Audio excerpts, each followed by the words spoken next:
Depois de vender minha patente por 17 milhões de dólares, dei uma grande festa para comemorar. Mas, pouco antes do brinde, vi meu marido colocar algo no meu champanhe. Minhas mãos gelaram, mas minha mente permaneceu lúcida. Quando ninguém estava olhando, troquei de taça com a mãe mimada e autoritária dele. Minutos depois, ela começou a entrar em pânico, e minha vingança silenciosa finalmente começou. Minha sogra está morrendo no chão da minha sala de estar, e eu sou a única que sabe que a culpa é do meu marido. Os olhos convulsivos de Patrícia reviraram, espuma escorrendo pelos cantos da boca. Meu marido, Joshua, gritava para alguém ligar para o 911. Minha filha, Emma, estava paralisada perto da lareira, o rosto pálido de choque. 70 convidados da festa sacavam seus celulares, alguns ligando para pedir ajuda, outros gravando, porque é o que as pessoas fazem hoje em dia. Eu estou aqui, segurando uma taça de champanhe, perfeitamente calma, observando meu marido demonstrar luto sobre o corpo envenenado da mãe dele. O veneno que era para mim. Antes de prosseguirmos, se você acredita em lutar contra a traição com inteligência e força, considere se inscrever. É grátis e nos ajuda a alcançar mais mulheres que precisam ouvir isso. Agora, vamos ver como isso se desenrola. Deixa eu explicar melhor. Há 30 minutos, isso aqui era uma festa de comemoração. Minha patente de nanofiltração tinha acabado de ser vendida por 17 milhões de dólares. O ápice de 3 anos de trabalho em laboratório improvisado, protótipos fracassados e noites em claro. Joshua insistiu que celebrássemos como deve ser. Serviço de catering, coquetéis especiais, 70 convidados que de repente se lembraram de que sempre acreditaram em mim. Eu estava do outro lado da sala quando o vi no bar. Vi o pequeno frasco âmbar sair do bolso do seu paletó. Vi-o pingar 3 gotas na taça de cristal da minha avó, aquela lascada que uso em todos os momentos importantes desde os meus 18 anos. Vi-o girá-la com o dedo mindinho e colocá-la de volta no balcão. Eu não gritei, não o confrontei, não avisei ninguém. Fui direto até Patrícia e entreguei a ela o copo envenenado. Você tem sido uma parte tão importante desta jornada, eu disse. Você merece algo especial. Ela aceitou com um sorriso confuso. Agora ela está no chão, morrendo, e Joshua não faz ideia de que eu sei exatamente o que ele fez. É aqui que minha vingança começa. Mas primeiro, deixe-me falar sobre a festa, sobre as pessoas, sobre como cheguei aqui. Nossa casa em Alexandria está lotada de rostos que não vejo há anos. Meu antigo colega de laboratório do MIT, que parou de responder meus e-mails quando deixei a academia para seguir minha própria pesquisa.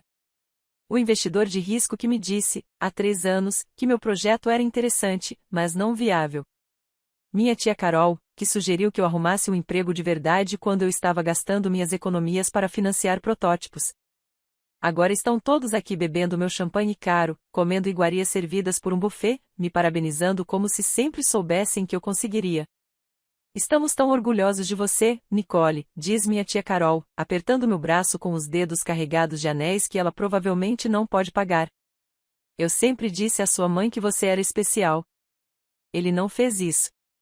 Ela disse à minha mãe que eu estava desperdiçando minha educação e negligenciando minha filha. Mas esta noite, todos estão reescrevendo a história. Esta noite eu sou um gênio, um visionário, uma história de sucesso. O cientista que resolveu um problema global de purificação de água e recebeu 17 milhões de dólares por isso. Joshua orquestrou toda a noite como um maestro. Ele mesmo contratou o serviço de buffet, disse para eu não me preocupar, que queria cuidar de tudo para que eu pudesse relaxar e aproveitar o momento. Ele escolheu o cardápio, criou os drinks especiais e convidou pessoas do meu passado com quem eu havia perdido contato propositalmente. Achei doce, atencioso, um marido que apoia a esposa, garantindo que ela tivesse a celebração que merecia. Agora entendo de outra forma. Ele não estava me celebrando. Ele estava preparando o terreno, construindo a narrativa, criando testemunhas para a história trágica que planejava contar. A cientista genial que se dedicou ao trabalho até a exaustão, cujo coração falhou no momento do triunfo, que morreu rodeada por pessoas que a amavam.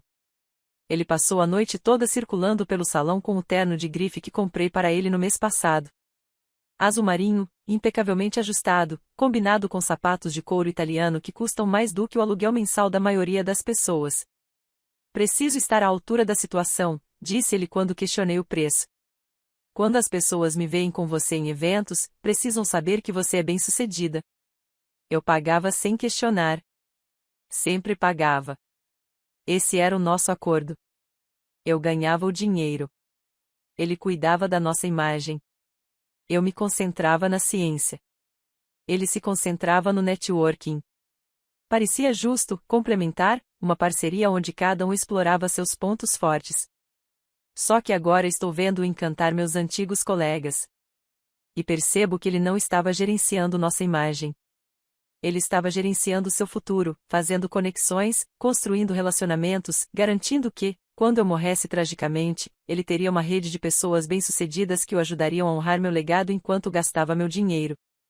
Emma está perto da lareira com um vestido que detesta. Patrícia insistiu em comprá-lo para ela.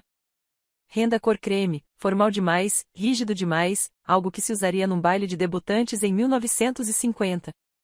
Ela quer usar calça jeans e o moletom do clube de robótica. Ela quer estar no quarto dela programando ou montando circuitos, não em uma sala de estar cheia de adultos fingindo se importar com tecnologia de filtragem de água. Ela cruza o olhar comigo do outro lado da sala e faz uma careta. A expressão universal da pré-adolescente para me tirem desse pesadelo. Eu lhe dou um sorriso discreto que diz, quase terminando, querida. Se ela soubesse o quanto isso é verdade. Patrícia se posicionou naturalmente na frente e no centro das atenções, porque nunca encontrou um holofote que não quisesse monopolizar. Ela está usando um vestido que provavelmente custa mais do que minha primeira bolsa de pesquisa. Seda verde esmeralda com delicados bordados, o tipo de peça que se vê em vitrines de boutiques de luxo. Seu cabelo estava penteado num coque elaborado que provavelmente levou 2 horas e um cabeleireiro profissional. Ela segurava sua bolsa Hermes, a Birkin, aquela que ela mencionava casualmente em conversas para que as pessoas soubessem que ela tinha uma Birkin, como se fosse uma armadura contra pessoas comuns. E ela já está enxugando os olhos com um lenço bordado, mesmo que nada de emocional tenha acontecido ainda. Essa é a marca registrada de Patrícia, emoção performática. Ela chora em comerciais, em cultos religiosos, em refeições em restaurantes quando o ambiente é particularmente agradável. Ela está se preparando para uma dor que ainda não experimentou, ensaiando a tristeza para que pareça autêntica quando precisar dela. Estou observando a apresentação dela quando percebo Joshua se movimentando. Ele está circulando entre os convidados, indo em direção ao bar que montamos perto da cozinha. Algo em sua linguagem corporal me chama a atenção. O passo decidido, o jeito como sua mão vai ao bolso do paletó, o olhar rápido que ele lança por cima do ombro. Viro-me ligeiramente, mantendo-o em meu campo de visão periférico enquanto continuo minha conversa com alguém cujo nome já esqueci. Ele chega ao bar. Suas costas estão parcialmente voltadas para o salão agora. Sua mão desaparece no bolso do paletó e emerge segurando algo pequeno. Um frasco de vidro âmbar, talvez de 15 mililitros. Prendo a respiração. Ele destampa com o polegar. Suave e preciso. Sem hesitar, e a inclina sobre a taça de cristal da minha avó, aquela com a pequena lasca perto da base que uso em todos os momentos importantes desde que ela me deu na minha formatura do ensino médio. Para celebrar suas vitórias, dizia a etiqueta. 3 gotas caem no champanhe. Eu as conto. 2, 3. Ele gira o líquido com o dedo mindinho, misturando o que acabou de adicionar, e depois coloca a taça de volta no balcão. Todo o processo leva uns 8 segundos. Depois, ele fecha o frasco, guarda-o no bolso e se vira com um sorriso. Relaxado, casual, como um homem que acabou de checar o celular ou ajeitar os punhos da camisa. Meu coração está batendo tão forte que consigo senti-lo na garganta. Mas meu rosto permanece neutro. Interessado em tudo que a pessoa à minha frente está dizendo sobre as aplicações comerciais da minha patente. Minha mente está a mil, pensando em várias possibilidades. Veneno, obviamente. Mas que tipo? De ação rápida ou lenta? Letal ou incapacitante? Algo que imite causas naturais? Josh não era estúpido. Ele não usaria nada que deixasse rastros, nada que apontasse imediatamente para crime. Ele queria que tudo parecesse natural. Trágico. A cientista brilhante que se esforçou demais, cujo coração falhou, que morreu em seu momento de triunfo. Catálogo tudo que vi. O tamanho do frasco, a cor, o número de gotas, a maneira como ele o girava para garantir a mistura, a suavidade precisa de seus movimentos. Isso não é um impulso. Não é um momento de paixão ou fúria. É premeditado. É um plano. E então me dou conta. O acordo pré-nupcial, a patente, o dinheiro. Assinamos um acordo pré-nupcial há 10 anos, antes de nos casarmos. Meu advogado insistiu porque eu já estava trabalhando em uma pesquisa inicial que poderia ser valiosa.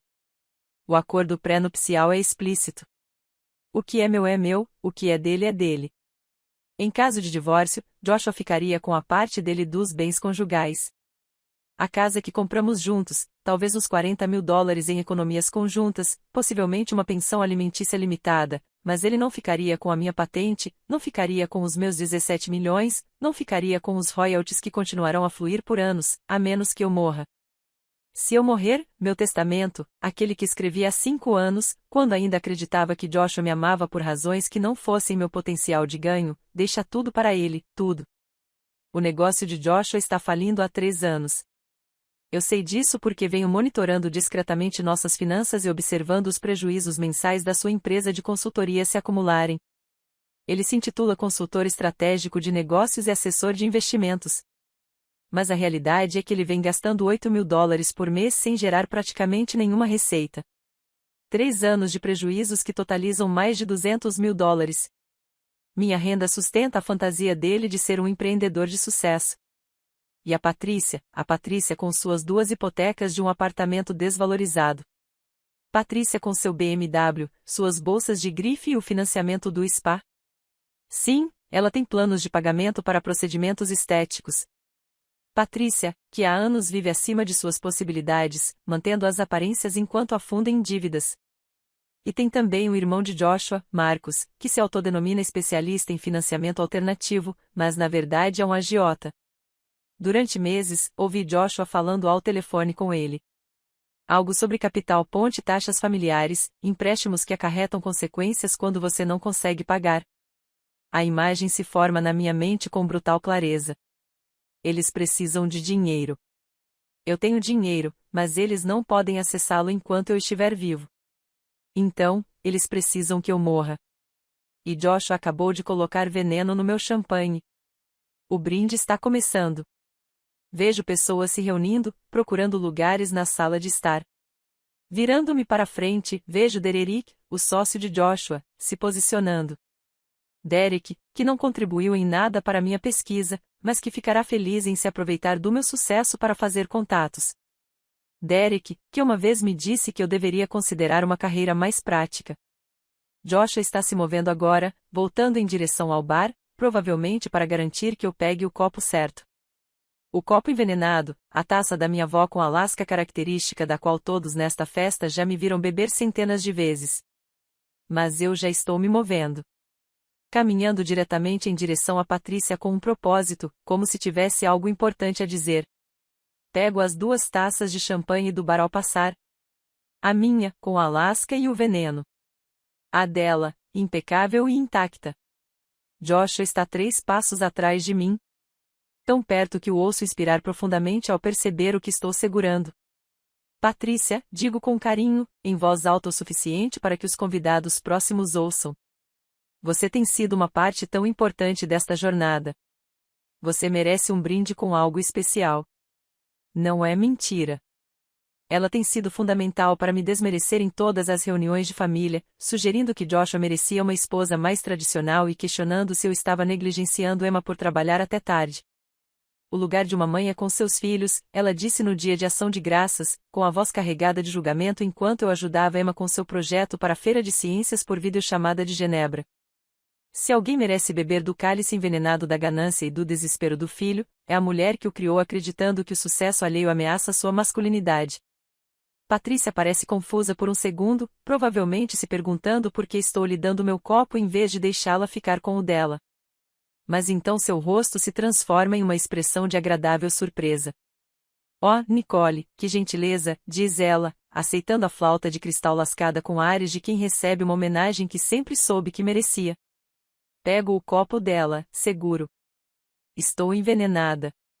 Atrás de mim, ouço os passos de Joshua pararem. Não me viro. Não preciso ver o rosto dele para saber o que está pensando. Calculando, recalibrando, tentando descobrir se é coincidência ou se, de alguma forma, eu sei. Dererick pigarreia, batendo com a faca no copo. Pessoal, se puderem me dar a atenção de vocês, por favor. O ambiente fica silencioso. As pessoas se voltam para frente. Taças de champanhe erguidas em expectativa. Todos levantamos nossos copos. Eu tomo o menor gole possível. Champanhe normal, levemente seco, caro, nada de sinistro. Patrícia dá um gole generoso porque Patrícia não faz nada pela metade, especialmente quando se trata de consumir coisas que ela considera de primeira qualidade. Dererick começa um discurso sobre inovação e perseverança. As pessoas concordam com a cabeça. Conto mentalmente. 30 segundos, 40, 45. No meio de uma frase, Patrícia dizia algo sobre como sempre soube que eu tinha potencial se eu me dedicasse direito, quando sua expressão mudou. Não foi uma mudança gradual, como se alguém tivesse apertado um interruptor. Os olhos dela se arregalam. A mão voa para a garganta. Ela emite um som que ouvirei em meus pesadelos. Não chega a ser um engasgo, mas como se suas cordas vocais estivessem se contraindo. A taça de champanhe escorrega de seus dedos e se estilhaça no chão de madeira. Seus joelhos cedem. Ela cai com tanta força que ouço o impacto. O estalo horrível do crânio contra a madeira. O que nos traz de volta ao presente. A Patrícia convulsionando no chão da minha sala. A atuação de Joshua como filho devastado. Ao rosto pálido e às mãos trêmulas de Emma. Para os 70 convidados da festa com seus celulares em mãos. Alguns ligando para o 911. Outros registrando essa tragédia para as redes sociais. E para mim, parada aqui segurando o vidro do cofre da Patrícia, vendo meu marido sofrer sobre o corpo da mãe enquanto ele não faz ideia de que eu sei exatamente o que ele fez. Os paramédicos chegarão em 7 minutos. Eles estabilizarão a Patrícia. Eles a levarão correndo para o hospital. Ela sobreviverá. Eu me certifiquei disso trocando os copos com antecedência suficiente para que ela tomasse apenas um grande gole em vez de terminar o copo. Mas Joshua ainda não sabe disso. No momento, ele acha que seu plano funcionou. Ele acha que eu bebi o veneno. Ele acha que a qualquer momento eu começarei a apresentar sintomas. Ele fica me olhando entre soluços, procurando sinais. Mãos trêmulas, rosto pálido, dificuldade para respirar. Não demonstro nada. Permaneço aqui calma e firme. A nora preocupada, a cientista brilhante que está em choque demais para processar o que está acontecendo. E eu penso, é aqui que minha vingança começa. Porque eu não vou apenas sobreviver a isso. Vou documentar cada passo que ele der. Vou construir um caso tão irrefutável que, quando tudo vier à tona, e vai vir, ninguém poderá negar o que ele tentou fazer. Joshua queria me matar para ficar com meu dinheiro. Em vez disso, ele está prestes a perder tudo. A ambulância sai de perto da nossa casa com as luzes piscando, mas sem sirene. Patrícia está estável o suficiente para que não precisem passar no sinal vermelho, mas em estado crítico bastante para que Joshua insista em ir com ela. Ele entra na parte de trás do veículo, ainda tocando Undevasted Sun. Seu rosto, uma máscara de preocupação que convenceria qualquer um que não soubesse o que eu sei. Os convidados restantes se dispersam rapidamente depois disso. Ninguém quer ficar em uma festa onde alguém acabou de desmaiar. Eles murmuram condolências e votos de melhoras, pegam seus casacos e desaparecem na noite de novembro. Em 15 minutos, nossa sala de estar estava vazia, exceto pelos funcionários do buffet embalando a comida intocada e Emma parada perto da lareira, ainda vestindo aquele vestido ridículo. Mamãe, sua voz é baixinha. Gatinho. O que acabou de acontecer? Atravesso o quarto e a puxo para um abraço. Ela tem 12 anos, mas ainda cabe perfeitamente no meu ombro. Ainda cheira ao shampoo de morango que usa desde os 6 anos. A Patrícia ficou doente. Meu bem, os paramédicos estão cuidando dela. Mas por que ela fez isso?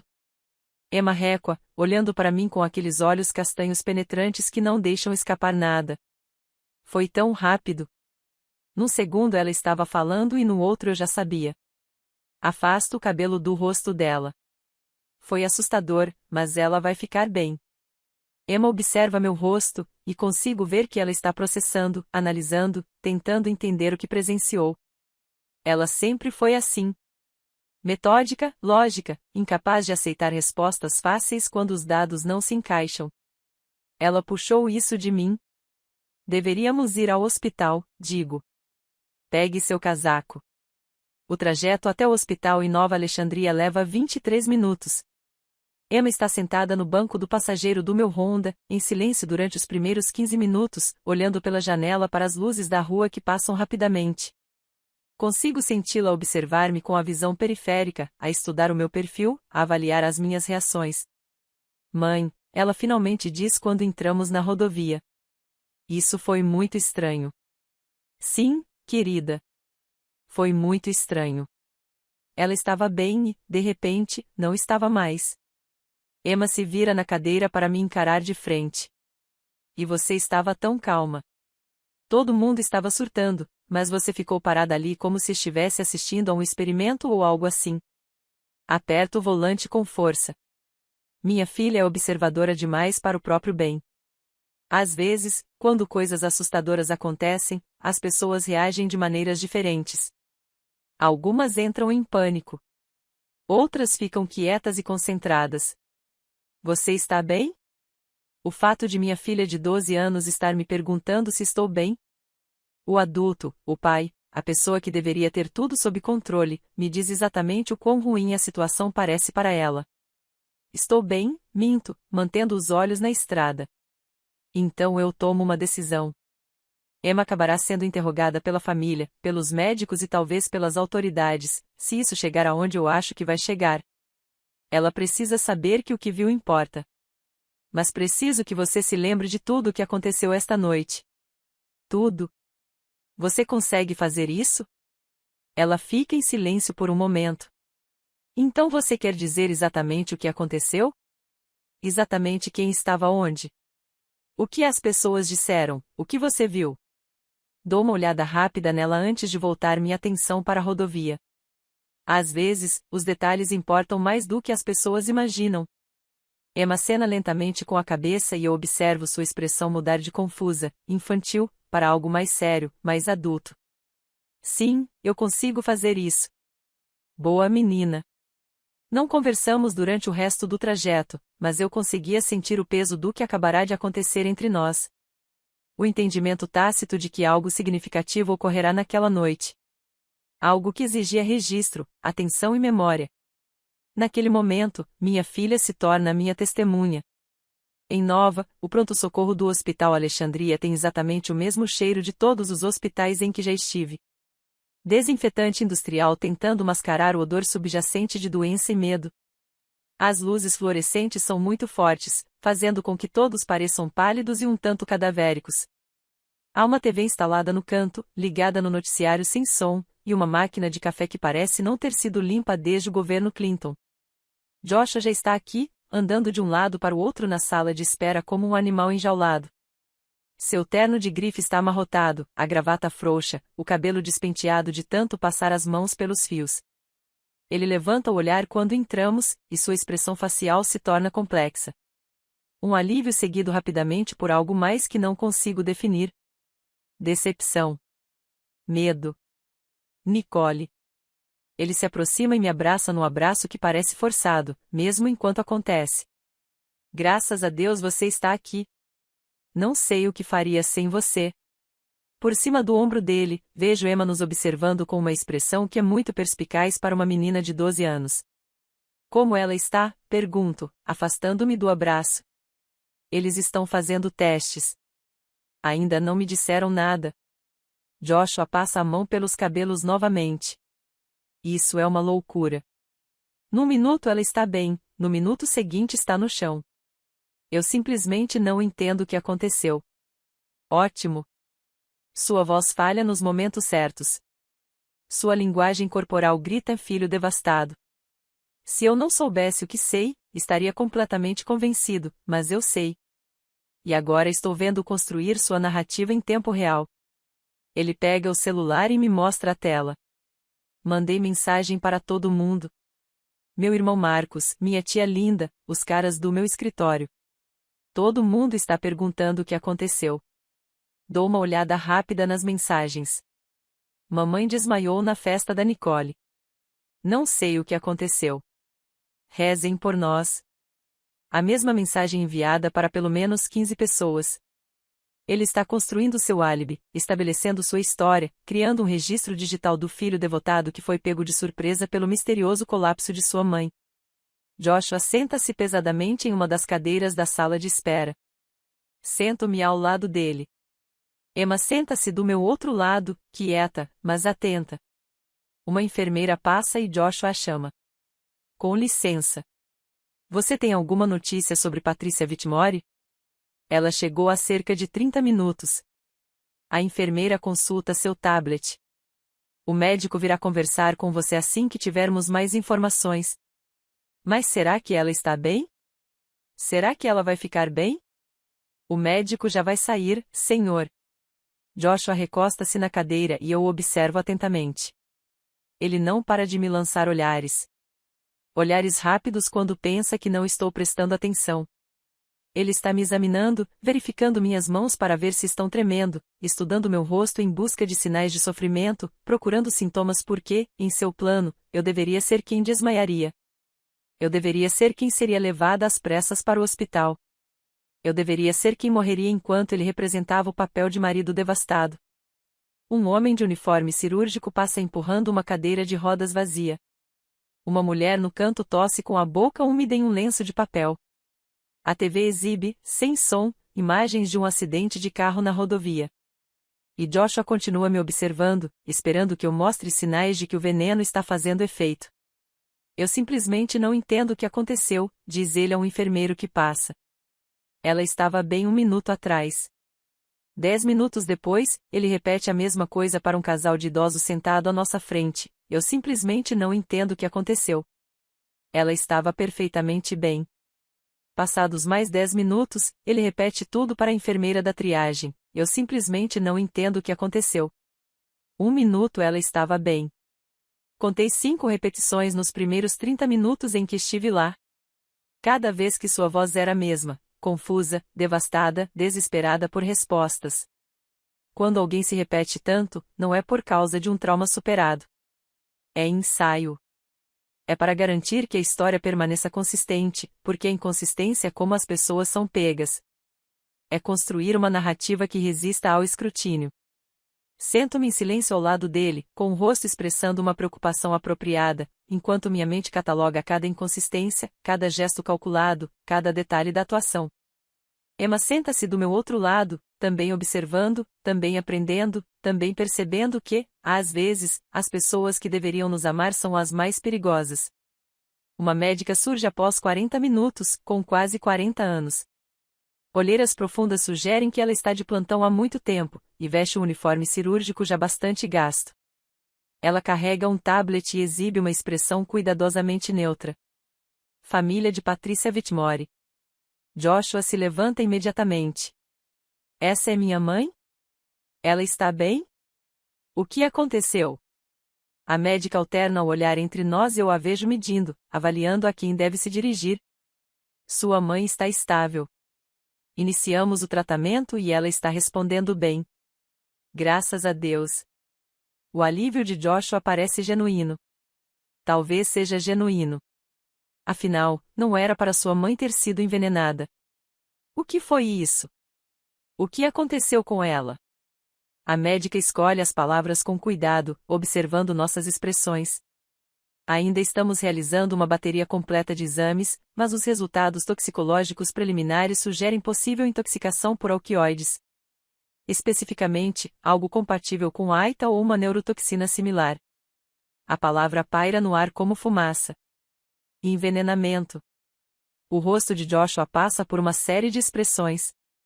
Confusão, choque, descrença, envenenamento. Isso é impossível. Como ela faria isso? Ele para de falar, parecendo genuinamente abalado. Dou um passo à frente calmamente. Ela só tomou um gole de champanhe em nossa casa, doutor. Talvez 2, no máximo. Reação super rápida, não é? Menos de 1 minuto. A médica acena lentamente com a cabeça, seus olhos se voltando para mim com interesse. Sim, essa cronologia é compatível com intoxicação aguda por uma fonte concentrada. Se foi ingerida, teria sido no que ela consumiu mais recentemente. Você acha que foi o champanhe? A voz de Joshua se eleva um pouco. Isso é loucura. Todo mundo estava bebendo champanhe na festa. Ninguém mais passou mal. Observo seus olhos enquanto ele fala. Por uma fração de segundo, menos que um batimento cardíaco, eles se voltam para mim, calculando, analisando, tentando entender o que aconteceu. Então ele se recompõe e a máscara de filho confuso volta ao seu rosto.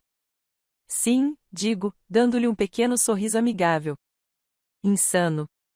O médico explica que Patrícia ficará em observação durante a noite, que estão realizando um exame toxicológico completo e que precisam monitorar sua função cardíaca e suas respostas neurológicas. Com esse tipo de intoxicação, precisamos ser minuciosos. O composto que você mencionou, a quinita, não é algo que vemos com frequência. É altamente tóxico e age rapidamente. Ela teve sorte de não ter ingerido mais. Sorte. A palavra ecoa na minha cabeça. Patrícia teve sorte porque eu me certifiquei de que ela tomasse apenas um gole grande antes que os sintomas aparecessem. Se eu tivesse esperado mais, se eu a tivesse deixado terminar o copo, ela talvez não tivesse tido tanta sorte. Joshua faz mais perguntas. Protocolos de tratamento. Cronograma de recuperação. Horário de visitas. A médica responde com paciência e profissionalismo. Em seguida, ela se retira, prometendo nos atualizar assim que tiverem mais informações. Assim que ela sai, Joshua senta-se novamente ao meu lado. Ele coloca a mão no meu joelho.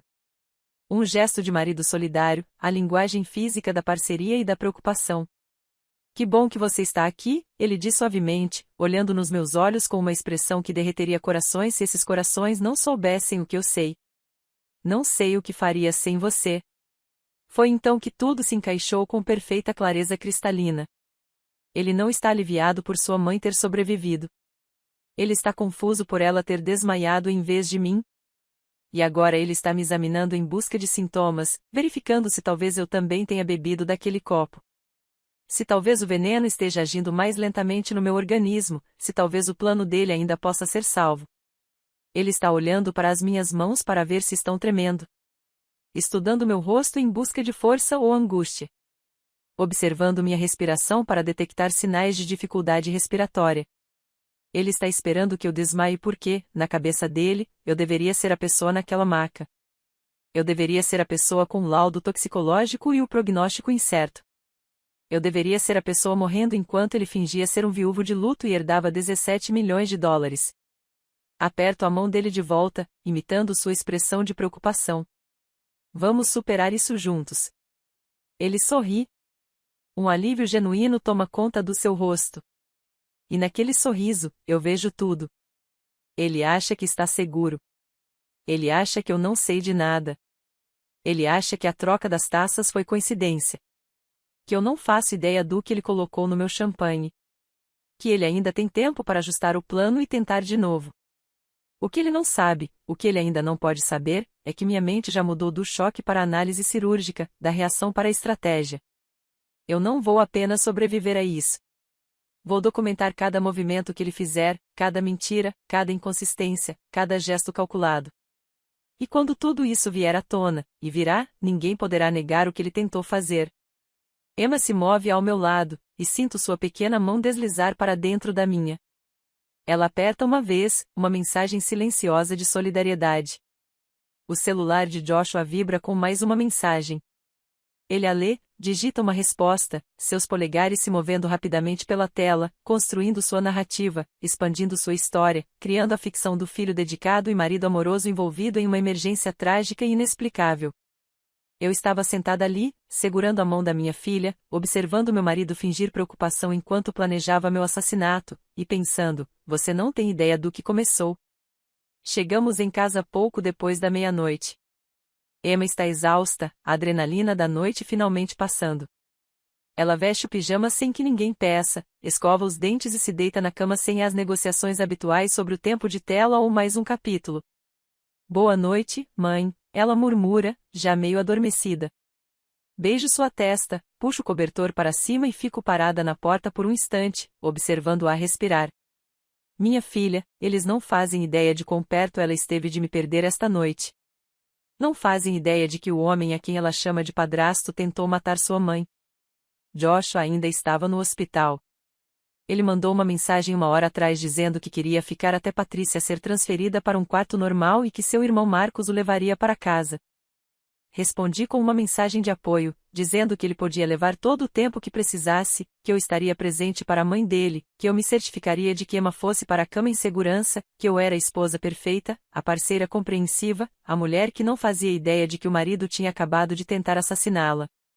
Fecho a porta do quarto de Emma silenciosamente e caminho pelo corredor até meu escritório em casa. O cômodo que costumava ser um quarto de hóspedes antes de eu transformá-lo em meu espaço de trabalho há 5 anos. Mesa de frente para a janela, arquivos ao longo de uma parede, estantes abarrotadas de artigos de pesquisa e manuais técnicos. Meu laptop está exatamente onde o deixei esta manhã, há uma eternidade, antes da festa, antes do veneno, antes de tudo mudar. Tranco a porta atrás de mim, sento-me na cadeira e começo a puxar os fios. Os fios financeiros. Aqueles que desfazem vidas inteiras quando puxados com força suficiente. Abro meu laptop e acesso minha conta bancária. A venda da patente foi concluída há 3 dias. 17 milhões de dólares estão na minha conta corrente pessoal, aguardando a devida distribuição em investimentos e fundos fiduciários. O número ainda parece irreal. Continuo esperando ver uma vírgula decimal no lugar errado, um zero a mais que não deveria estar ali. Mas é real. É meu. E, de acordo com os documentos na minha caixa de entrada de e-mail, é meu legalmente, exclusivamente, completamente. Abro o contrato social da minha LLC, a empresa que constituí há 6 anos, quando minha pesquisa deixou de ser teórica e se tornou potencialmente lucrativa. Joshua não consta em lugar nenhum, nem como sócio, nem como diretor, nem mesmo como parte interessada. Quando nos casamos, há 10 anos, minha advogada, uma mulher perspicaz chamada Margaret Tim, que me ajudou a registrar minha primeira patente provisória, me chamou para conversar e disse 5 palavras que salvaram minha vida esta noite: proteja sua propriedade intelectual. Sempre. Então, foi o que fiz. Mantive minha pesquisa separada. Constitui-me LLC antes do casamento. Certifiquei-me de que todos os registros de patentes, todos os contratos de licenciamento e todos os contratos estivessem somente em meu nome. Na época, Joshua havia sido compreensivo. Claro, ele disse, seu trabalho é seu. Eu jamais tentaria me apropriar do que você construiu. Ele até sugeriu que fizéssemos um acordo pré-nupcial para deixar tudo bem claro, só para nos proteger, disse ele. Assim não haveria dúvidas. Achei que fosse uma atitude madura, responsável, a marca de uma parceria construída sobre respeito e independência. Agora entendo de outra forma. Ele não estava nos protegendo. Ele estava se certificando de que, em caso de divórcio, não ficaria com minha patente, meu dinheiro, meu sucesso, porque já estava planejando minha morte. Abro nosso acordo pré-nupcial. 23 páginas de linguagem jurídica que se resumem a isto: o que é meu, o que é dele é dele. Em caso de divórcio, Joshua ficaria com sua parte dos bens conjugais. A casa que compramos juntos, atualmente avaliada em cerca de 600 mil dólares, com um saldo devedor de 400 mil dólares da hipoteca. Nossa conta poupança conjunta com 42 mil dólares. Possivelmente uma pensão alimentícia limitada por alguns anos, já que eu tenho sido a principal provedora, mas ele não fica com a minha patente, não fica com os meus 17 milhões, não fica com o fluxo de royalties que gerará outros 2 a 3 milhões na próxima década, a menos que eu morra. Abro minha pasta de documentos e meu testamento. A última atualização foi há 5 anos, pouco depois do 7º aniversário da Emma. Lembro-me de estar sentada no escritório da Margaret discutindo os detalhes da tutela e a distribuição de bens, tentando pensar na mortalidade em termos abstratos que não me tirassem o sono. A linguagem é clara. Em caso de meu falecimento, tudo irá para Joshua, meu cônjuge sobrevivente. a casa, as economias, as patentes, os direitos autorais, o seguro de vida no valor de mais 2 milhões. Tudo. Eu escrevi isso. Bem, quando eu ainda acreditava que Joshua me amava por razões que não tinham nada a ver com meu potencial de ganho. Quando eu pensava que éramos parceiros construindo uma vida juntos. Quando eu confiava a ele minha filha, minha casa, meu futuro, esse testamento ainda está em vigor, ainda é legalmente vinculativo, porque eu não o atualizei desde a venda da patente. Não revisei o documento para refletir minha nova realidade financeira, não mudei nada. Se eu morresse hoje à noite, se Patrícia não tivesse bebido aquele veneno em meu lugar, Joshua teria herdado tudo. 17 milhões de dólares, mais royalties, mais seguro de vida, mais propriedades. Cerca de 19 milhões de dólares, tudo dele. Minhas mãos estão tremendo. Eu as forço a ficarem imóveis. Pressiono as palmas das mãos contra a mesa e me concentro na respiração. Inspiro por 4 segundos, seguro por 4. Expiro por 4. A técnica que aprendi na pós-graduação, quando crises de pânico ameaçavam arruinar a defesa da minha dissertação. Não posso me dar ao luxo de entrar em pânico agora. Preciso de clareza. Preciso de informações. Preciso entender exatamente com o que estou lidando. Abro uma nova aba do navegador e acesso o perfil de Joshua no LinkedIn. Consultor estratégico de negócios e assessor de investimentos, diz o título. Sua foto de perfil mostra de terno, braços cruzados e um sorriso confiante. Seu resumo está repleto de jargões. Soluções sinérgicas, otimização de valor, parcerias estratégicas para crescimento. Parece impressionante, profissional, bem-sucedido. Abro os extratos do nosso cartão de crédito conjunto, aqueles que chegam no meu e-mail porque sou o titular principal. Começo a percorrer as despesas dos últimos 3 meses, almoços em restaurantes caros com potenciais clientes, material de escritório da Staples, assinaturas de software para ferramentas de gerenciamento de projetos, renovação do domínio do site strategicgrowthadvisors.com. Então, consulto nossa conta conjunta, aquela em que deposito dinheiro todo mês para cobrir as despesas da casa. Tenho depositado 6 mil dólares mensais, o suficiente para hipoteca, contas de luz, água e gás, compras de supermercado e as atividades da Emma. Joshua deveria contribuir com 3 mil de sua renda empresarial, mas suas contribuições têm diminuído cada vez mais. 2 mil no mês passado, 1.500 no mês anterior, 800 em setembro e nada em agosto. Abro uma planilha e começo a monitorar. Abro os extratos dos últimos 12 meses. Começo a categorizar as despesas. Seus almoços de negócios custam em média 1.200 por mês. Suas despesas de escritório, 800 por mês. Seus honorários de desenvolvimento de negócios, outros 1.000 por mês. 3 anos de dados revelam um cenário que me deixa com o estômago embrulhado. A empresa de consultoria dele não está gerando receita. Pelo contrário, está perdendo dinheiro a rodo. As perdas mensais chegam a uma média de 8 mil dólares. 3 anos de prejuízos que totalizaram mais de 200 mil dólares. Minha renda tem subsidiado a fantasia dele de ser um empreendedor de sucesso. Cada depósito que fiz em nossa conta conjunta, cada pagamento de cartão de crédito que cobri, cada vez que paguei a hipoteca porque as faturas dele atrasaram, tudo isso sustentava um negócio que na verdade não existe. Encontrei uma pasta na nossa unidade de rede compartilhada com o nome e documentos comerciais Joshua. Abri-a. Lá dentro estavam os nossos pedidos de empréstimo. Ele nunca mencionou uma linha de crédito de 30 mil dólares. Saques em dinheiro no cartão de crédito estourados a 23% de juros. Avisos de atraso de pagamento de fornecedores desconhecidos. E dezenas de e-mails entre Joshua e seu irmão Marcos. Abro a conversa mais recente, de 4 meses atrás. Marcos, você está numa enrascada, cara. Esse empréstimo ponte vence em dezembro. 40 mil dólares mais juros. Pode deixar, Joshua. Estou trabalhando nisso. O acordo da patente da Nicole está quase fechado, Marcos. Quase fechado não significa que vou pagar meu dinheiro de volta.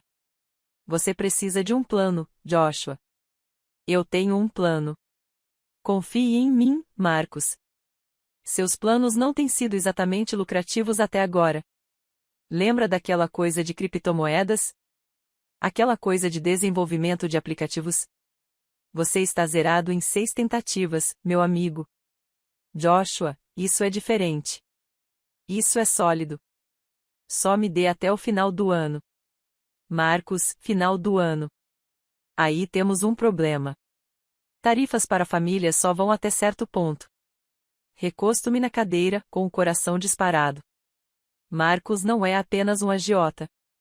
Ele é o credor de Joshua.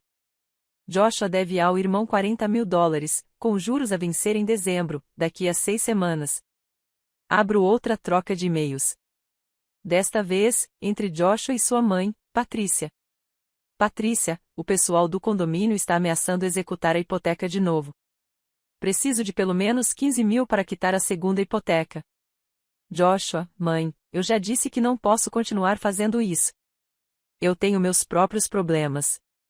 Patrícia, você é meu filho. Família ajuda família quando seu pai está vivo.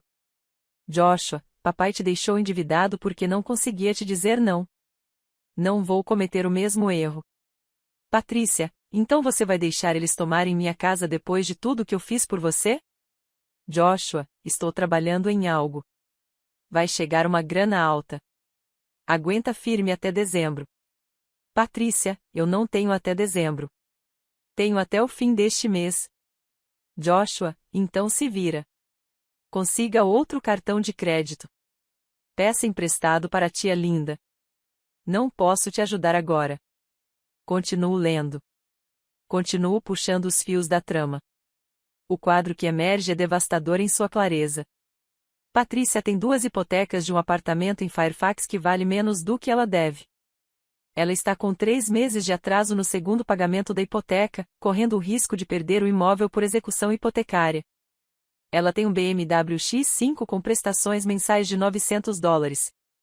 Mal consegue pagar os cartões de crédito, que estão com um limite de mais de $60.000 em 5 bancos diferentes. Financiamento médico para procedimentos estéticos. Botox, preenchimentos, um procedimento chamado lifting facial não cirúrgico que custou $8.000. Ela tem vivido acima de suas possibilidades há anos, mantendo a aparência de riqueza enquanto afunda em dívidas. E tem pressionado Joshua para que lhe ajude a sair dessa situação. Joshua, que está afundando em dívidas, que deve $40.000 ao irmão, que vem perdendo dinheiro a rodo com uma empresa de consultoria fraudulenta há 3 anos, e que não tem saída até que eu venda minha patente por $17 milhões. Dinheiro que ele não pode acessar em caso de divórcio por causa do nosso acordo pré-nupcial. Dinheiro que é legalmente só meu. Dinheiro que resolveria todos os problemas financeiros dele e da mãe dele, a menos que eu morra. A ficha cai de repente. Eu não sou Nicole, a esposa. Eu não sou Nicole, a parceira. Eu sou Nicole, a solução. Eu sou o caixa eletrônico que só precisa parar de funcionar para que eles possam fazer um saque. Minha morte não é pessoal. Não tem a ver com amor, traição ou raiva. É matemática. É uma planilha onde minha morte aparece na coluna de ativos e resolve todos os problemas na coluna de passivos. A dívida comercial de Joshua, a execução hipotecária de Patrícia, o empréstimo de Marcos.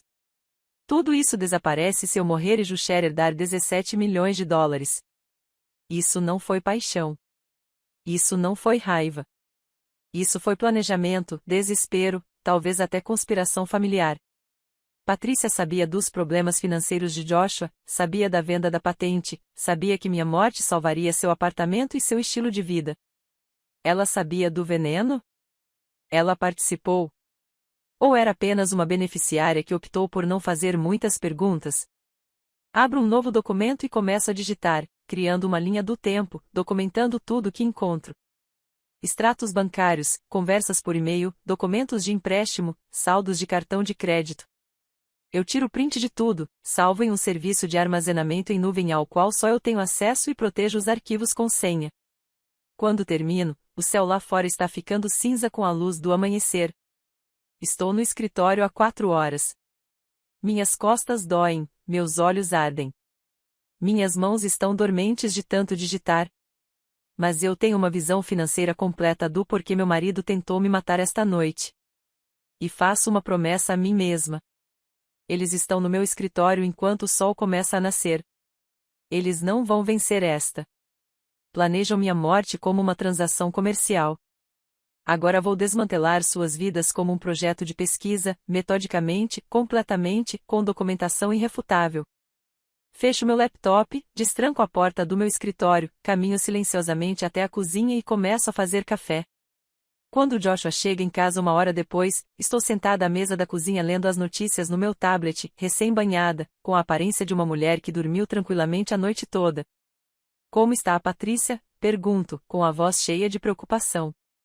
Ele parece exausto, derrotado, estável. Eles vão mantê-la mais um dia em observação. Que bom. Fico feliz que ela esteja bem. Eu me levanto, sirvo-lhe café e entrego-lhe a xícara, fingindo ser a esposa atenciosa que finjo ser. Você deve estar exausto. Por que não dorme um pouco?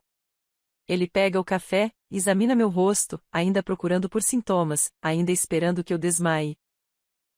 Ele diz finalmente. Acho que vou desmaiar. Ele sobe as escadas.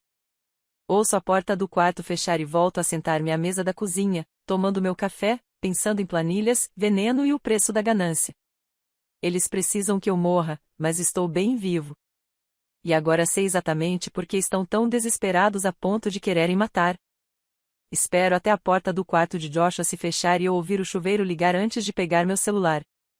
Minhas mãos estão mais firmes do que deveriam. Talvez seja choque, talvez adrenalina, talvez a fria clareza que vem de entender exatamente com o que você está lidando. Percorro meus contatos e encontro o número de Margaret Shen. Minha advogada, a mulher que salvou minha propriedade intelectual há 10 anos, a mulher que está prestes a salvar minha vida. São 6 horas da manhã. A maioria das pessoas esperaria até o horário comercial, mas Margaret não é como a maioria das pessoas, e esta não é uma situação que possa esperar pelo horário comercial. Ela atende ao segundo toque. Nicole, sua voz está alerta. Nenhum sinal de sono.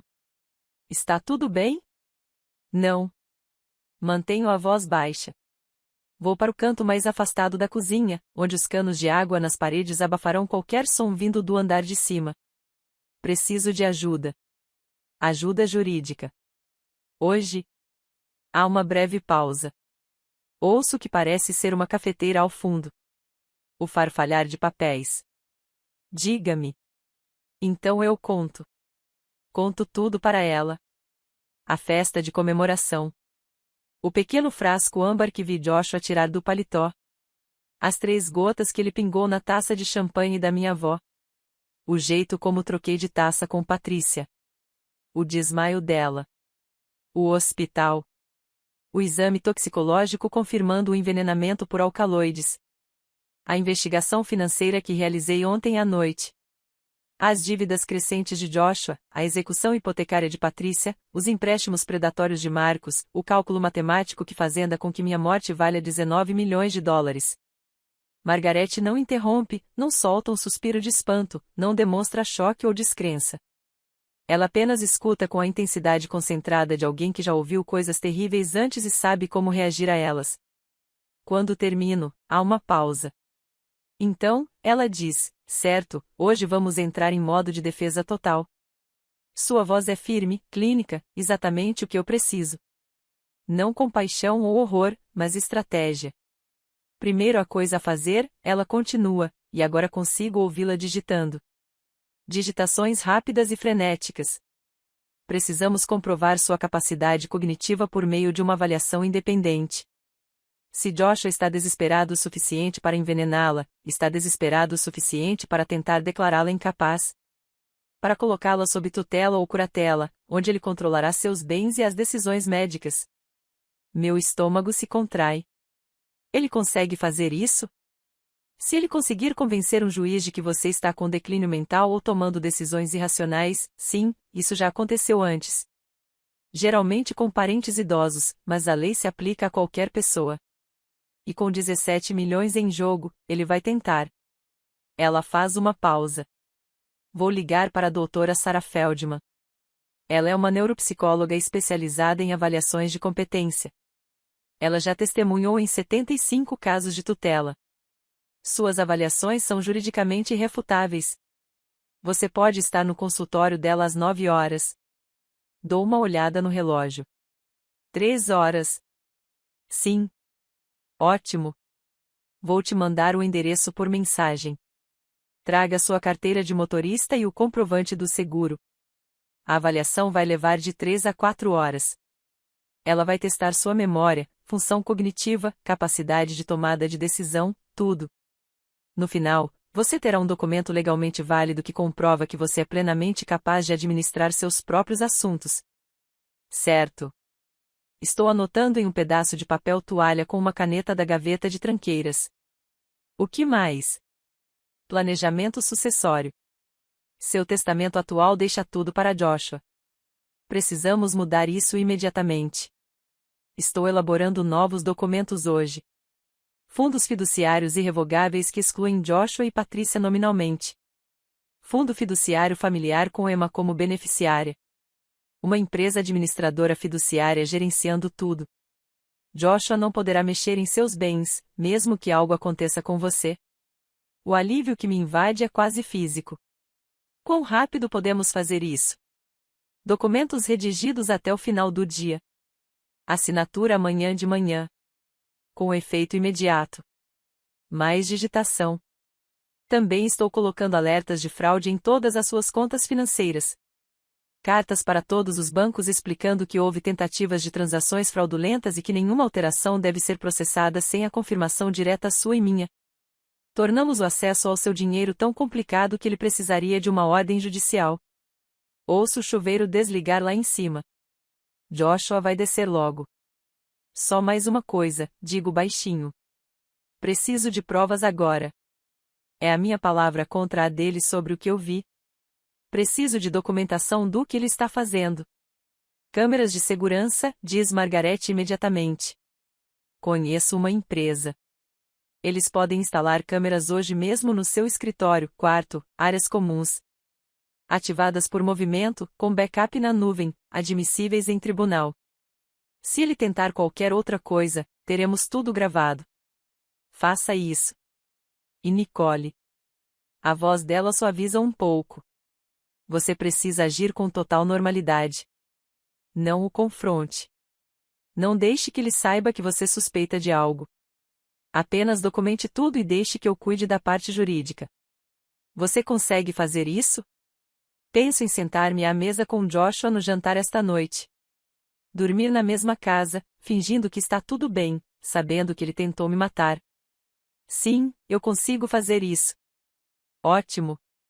Me mande uma mensagem quando estiver a caminho do consultório do Dr. Feldman. Nicole, você fez a coisa certa em me ligar. O consultório da doutora Sarah Feldman fica em um prédio médico em Bethesda, a 40 minutos da minha casa. Digo a Joshua que vou verificar alguns problemas com os equipamentos do laboratório. Uma mentira que me sai com mais facilidade do que deveria. Ele mal levanta os olhos do celular, apenas acena com a cabeça e diz que provavelmente vai dormir a maior parte do dia. A doutora Feldman tem talvez 55 anos, cabelos grisalhos cortados num Chanel preciso e óculos que lhe dão um ar de quem deveria estar num catálogo de biblioteca. Seu consultório é repleto de livros e silencioso, com 2 cadeiras confortáveis e uma mesa coberta de materiais de avaliação. Margaret explicou a situação, diz ela. Depois que nos acalmamos, quero que você saiba que esta avaliação é completamente objetiva. Não estou aqui para provar nada além do seu estado cognitivo atual. Seja qual for, eu entendo. Ótimo. Vamos começar. As próximas 3 horas são as mais mentalmente exaustivas da minha vida. Ela começa com testes de memória, me dá listas de palavras para repetir imediatamente, depois pede para repeti-las novamente 5 minutos depois, e depois 20 minutos depois. Algumas listas eu lembro perfeitamente, outras me atrapalham, eu confundo a ordem ou esquecendo palavras completamente. Isso é normal, ela me garante. Ninguém tem memória perfeita. Ela passa a resolver problemas, mostra-me padrões de formas e números e pede-me para identificar o que vem a seguir. Alguns são óbvios, outros exigem reflexão, o tipo de reconhecimento de padrões que uso em pesquisas quando os dados não fazem sentido imediato. Depois, raciocínio espacial. Ela me dá figuras complexas para copiar. Mostradores de relógio para desenhar, indicando horários específicos.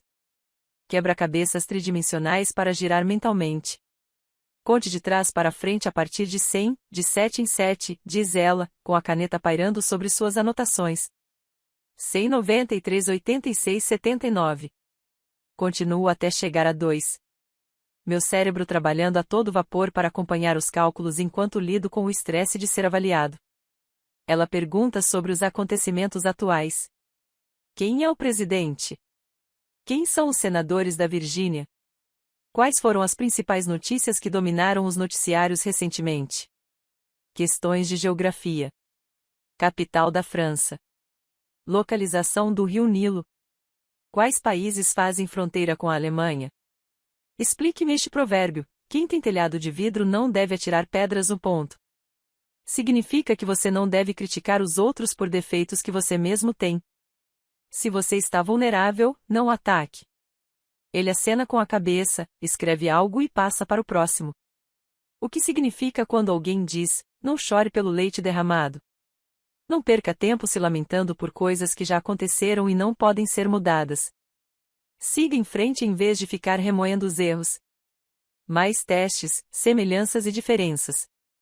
Em que uma maçã e uma laranja são semelhantes? Em que são diferentes? Raciocínio lógico. Se todos os oblopsos são o Hasliso e todos os Ohaslisos são o Laslis, então todos os oblopsos são definitivamente o Laslis? Sinto como se meu cérebro estivesse sendo espremido até a exaustão, mas sigo em frente, respondo a todas as perguntas, concluo todas as tarefas. Finalmente, depois do que pareceu uma eternidade, a doutora Feldman larga a caneta. Terminamos a parte da avaliação. Deixe-me corrigir estes e depois conversamos. Ela trabalha em silêncio por 15 minutos, digitando números em um programa de computador, conferindo referências com tabelas padronizadas.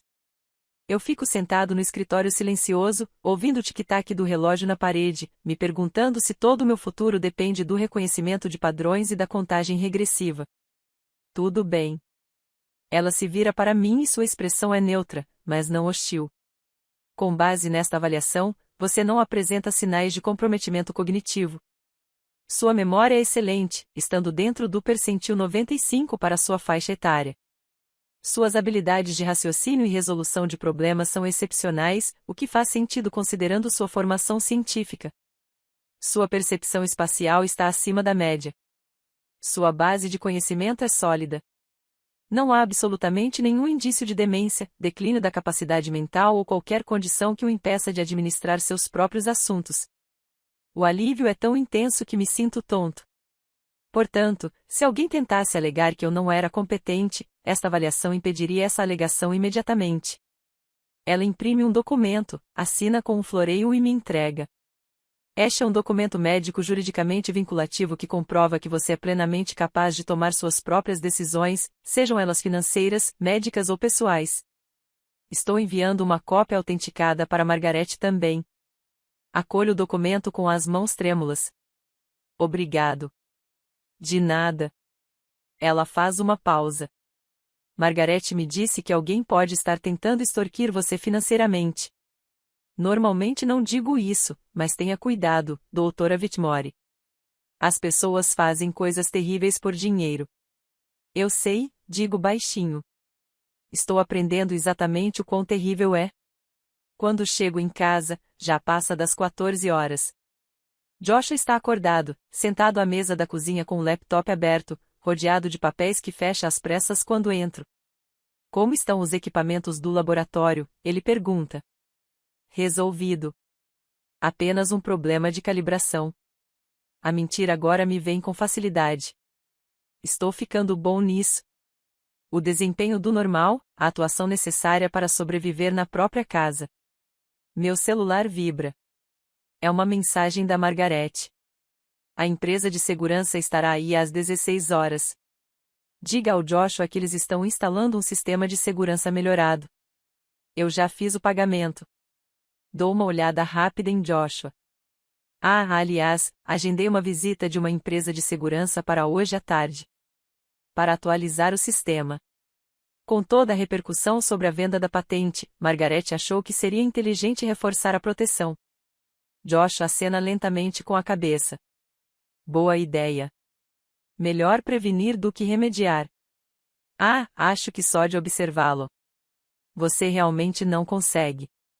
A técnica de segurança chega às 4. Exatamente.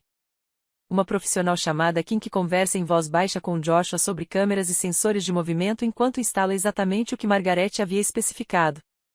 Câmeras no meu escritório que Joshua não consegue ver. Câmeras no quarto posicionadas para capturar as 2 mesas de cabeceira. Câmeras na cozinha cobrindo a cafeteira, os copos, o bebedouro. Cada ponto de entrada, cada momento vulnerável, cada oportunidade para Joshua tentar novamente. Quando Kim sai às 18h30, nossa casa já está equipada com câmeras de vigilância. E Joshua não faz ideia de que cada movimento seu está sendo gravado, com data e hora registradas e armazenado em um servidor na nuvem ao qual somente Margaret e eu temos acesso. Naquela noite, comecei a escrever um diário, um registro detalhado de tudo, com data e hora marcadas. O que Joshua dizia, como agia, quando saía de casa, para quem ligava, cada momento suspeito, cada interação estranha, cada gesto calculado. Não estou mais apenas me protegendo. Estou construindo um caso, coletando dados, documentando evidências porque Joshua não se casou com uma vítima. Ele se casou com uma cientista. E os cientistas sabem como realizar experimentos, coletar dados e comprovar hipóteses. A hipótese dele, eu valho mais morto do que vivo. A minha hipótese, vou desmantelar sistematicamente a vida dele da mesma forma que ele tentou acabar com a minha. E quando eu terminar, ele vai se arrepender de ter comprado aquele frasco de veneno. As câmeras de segurança ligam às 7 da manhã seguinte. Estou sentada à mesa da cozinha tomando café quando Margaret me manda uma mensagem. Confirmação. Sistema ativo. Todas as gravações em armazenamento seguro na nuvem. Códigos de acesso enviados para o seu e-mail criptografado. Joshua ainda está dormindo lá em cima. Emma está na escola. A casa está silenciosa, exceto pelo zumbido da geladeira e o ocasional rangido da madeira velha se acomodando. Abro meu laptop e navego até o e-mail criptografado que Margaret mencionou. Dentro dele, encontro códigos de acesso, senhas e um link para o portal de segurança. Eu clico e, de repente, estou vendo 6 transmissões de câmeras diferentes, mostrando vários ângulos da nossa casa. Meu escritório, o quarto, a cozinha, a sala de estar, tudo vazio agora, mas pronto para registrar o que quer que aconteça a seguir. 10 minutos depois, Margaret liga. Bom dia. Como você está? Estou bem. Não é totalmente verdade, mas é funcional. Qual é o próximo passo? O próximo passo é criarmos algo irresistível para Joshua encontrar. Algo que o faça pensar que descobriu como acessar seu dinheiro. Ela faz uma pausa e eu ouço o som do trânsito ao fundo. Ela está no carro, provavelmente indo para o escritório. Estou chamando isso de protocolo da armadilha. Vamos armar uma cilada tão perfeita que ele não conseguirá resistir à tentação de morder a isca. Estou ouvindo. Encontre-me no Sunrustent Sons Corner às 10 horas. Traga sua carteira de motorista. Vamos abrir uma nova conta. O banco está tranquilo numa manhã de quinta-feira. Alguns clientes idosos. Um jovem casal abrindo o que parece ser sua primeira conta conjunta. Um empresário de terno realizando alguma transação no caixa. Margaret já estava lá quando cheguei, sentada em uma das cadeiras da sala de espera com a pasta no colo. Na hora certa, disse ela, levantando-se. Vamos começar. Uma representante do banco, uma mulher chamada Sharon, de olhar bondoso e sorriso ensaiado, nos conduz até sua mesa. Margaret fala a maior parte do tempo, explicando que preciso de uma nova conta corrente para fins de planejamento sucessório. Sharon concorda com a cabeça, abre os formulários no computador e pede minha identificação. 20 minutos depois, tenho uma nova conta corrente no Sunrust. Número da conta terminando em 7.392. Saldo atual de $50. Exatamente 50. Pergunto a Margaret enquanto caminhamos de volta para nossos carros. Exatamente 50. O suficiente para parecer legítimo. Não o suficiente para realmente importar. Se alguém tentar transferir dinheiro desta conta, estará tentando roubar $50 em vez de 17 milhões. Mas o crime é o mesmo.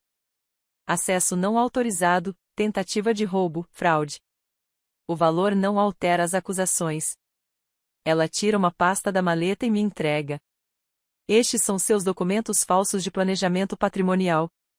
Uma procuração que concede acesso à conta 7.392 e nada mais. Um resumo financeiro listando contas falsas com saldos falsos.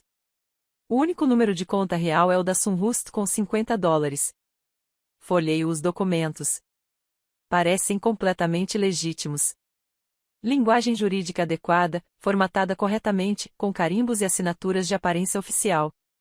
Ele vai achar que isso é real. Esse é o ponto. E está lá, no parágrafo 14, a linha D, em uma linguagem que exige formação em direito para ser compreendida.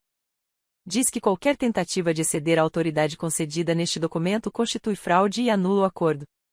Portanto, se ele tentar acessar qualquer coisa que não seja a conta da Sunrust, estará cometendo um crime.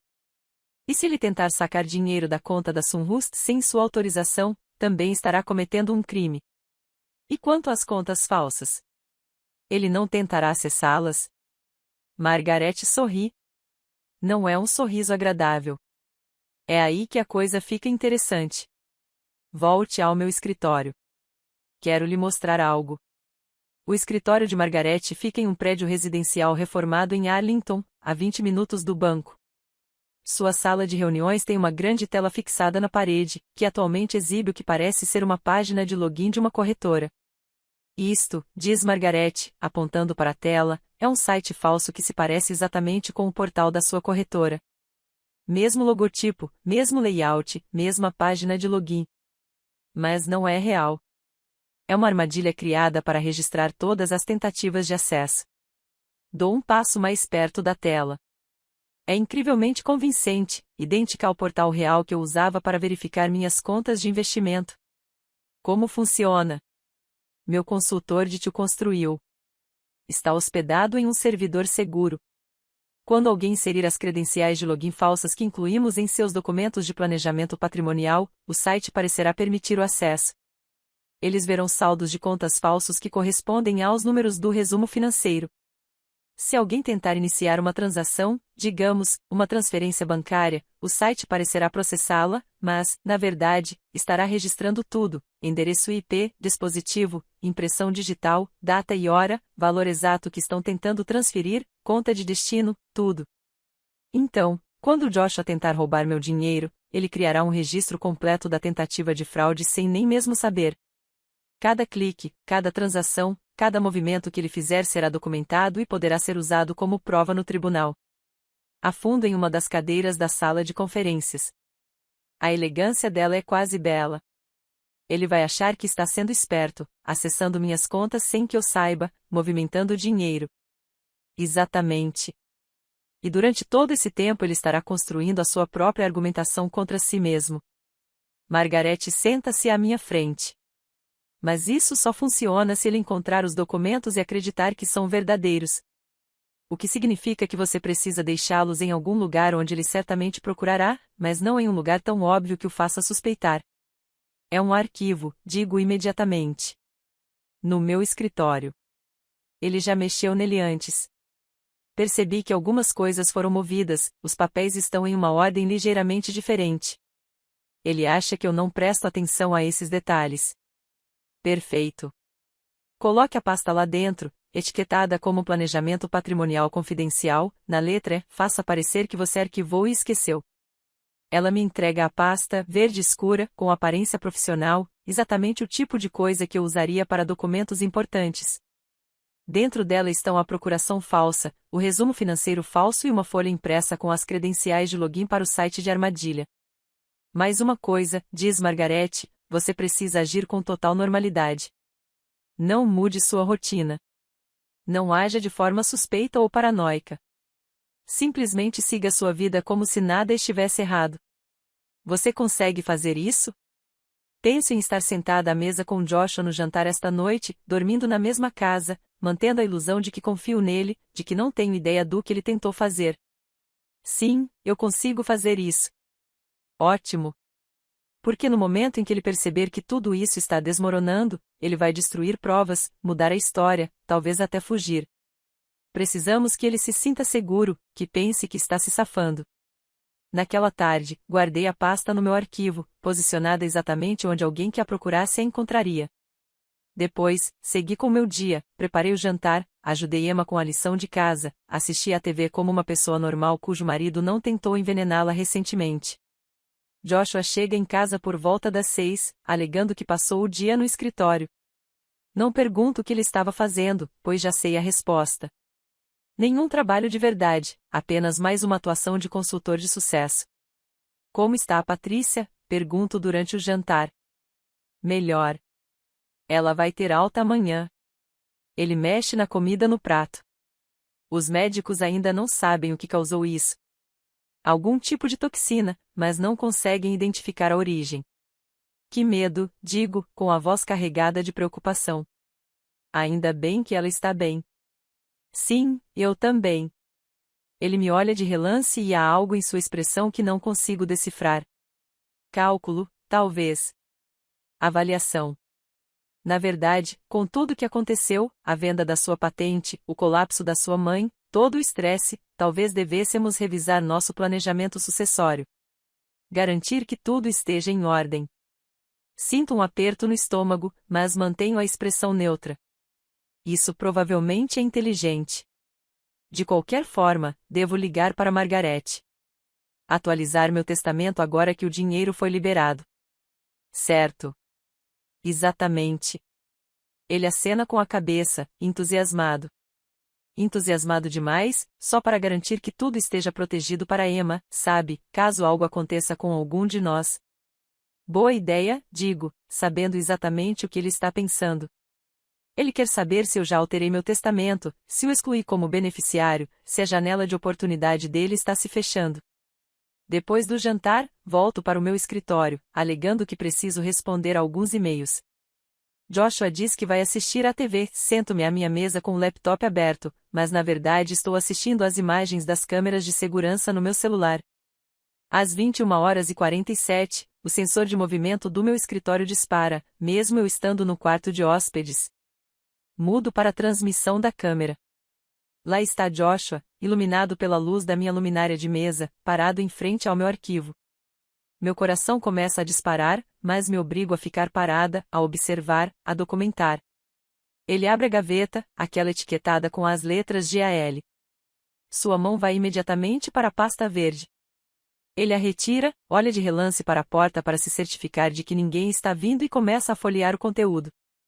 Sua expressão muda de curiosa para concentrada. Ele pega o celular e começa a fotografar as páginas. A procuração, o resumo financeiro mostrando contas falsas com milhões de dólares, as credenciais de login para o site da armadilha. Ele é metódico nesse processo.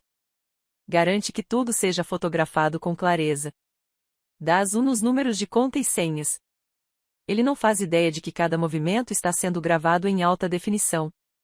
Que o ângulo da câmera captura não apenas o que ele está fazendo, mas também o cálculo em sua expressão, a suavidade ensaiada de seus movimentos.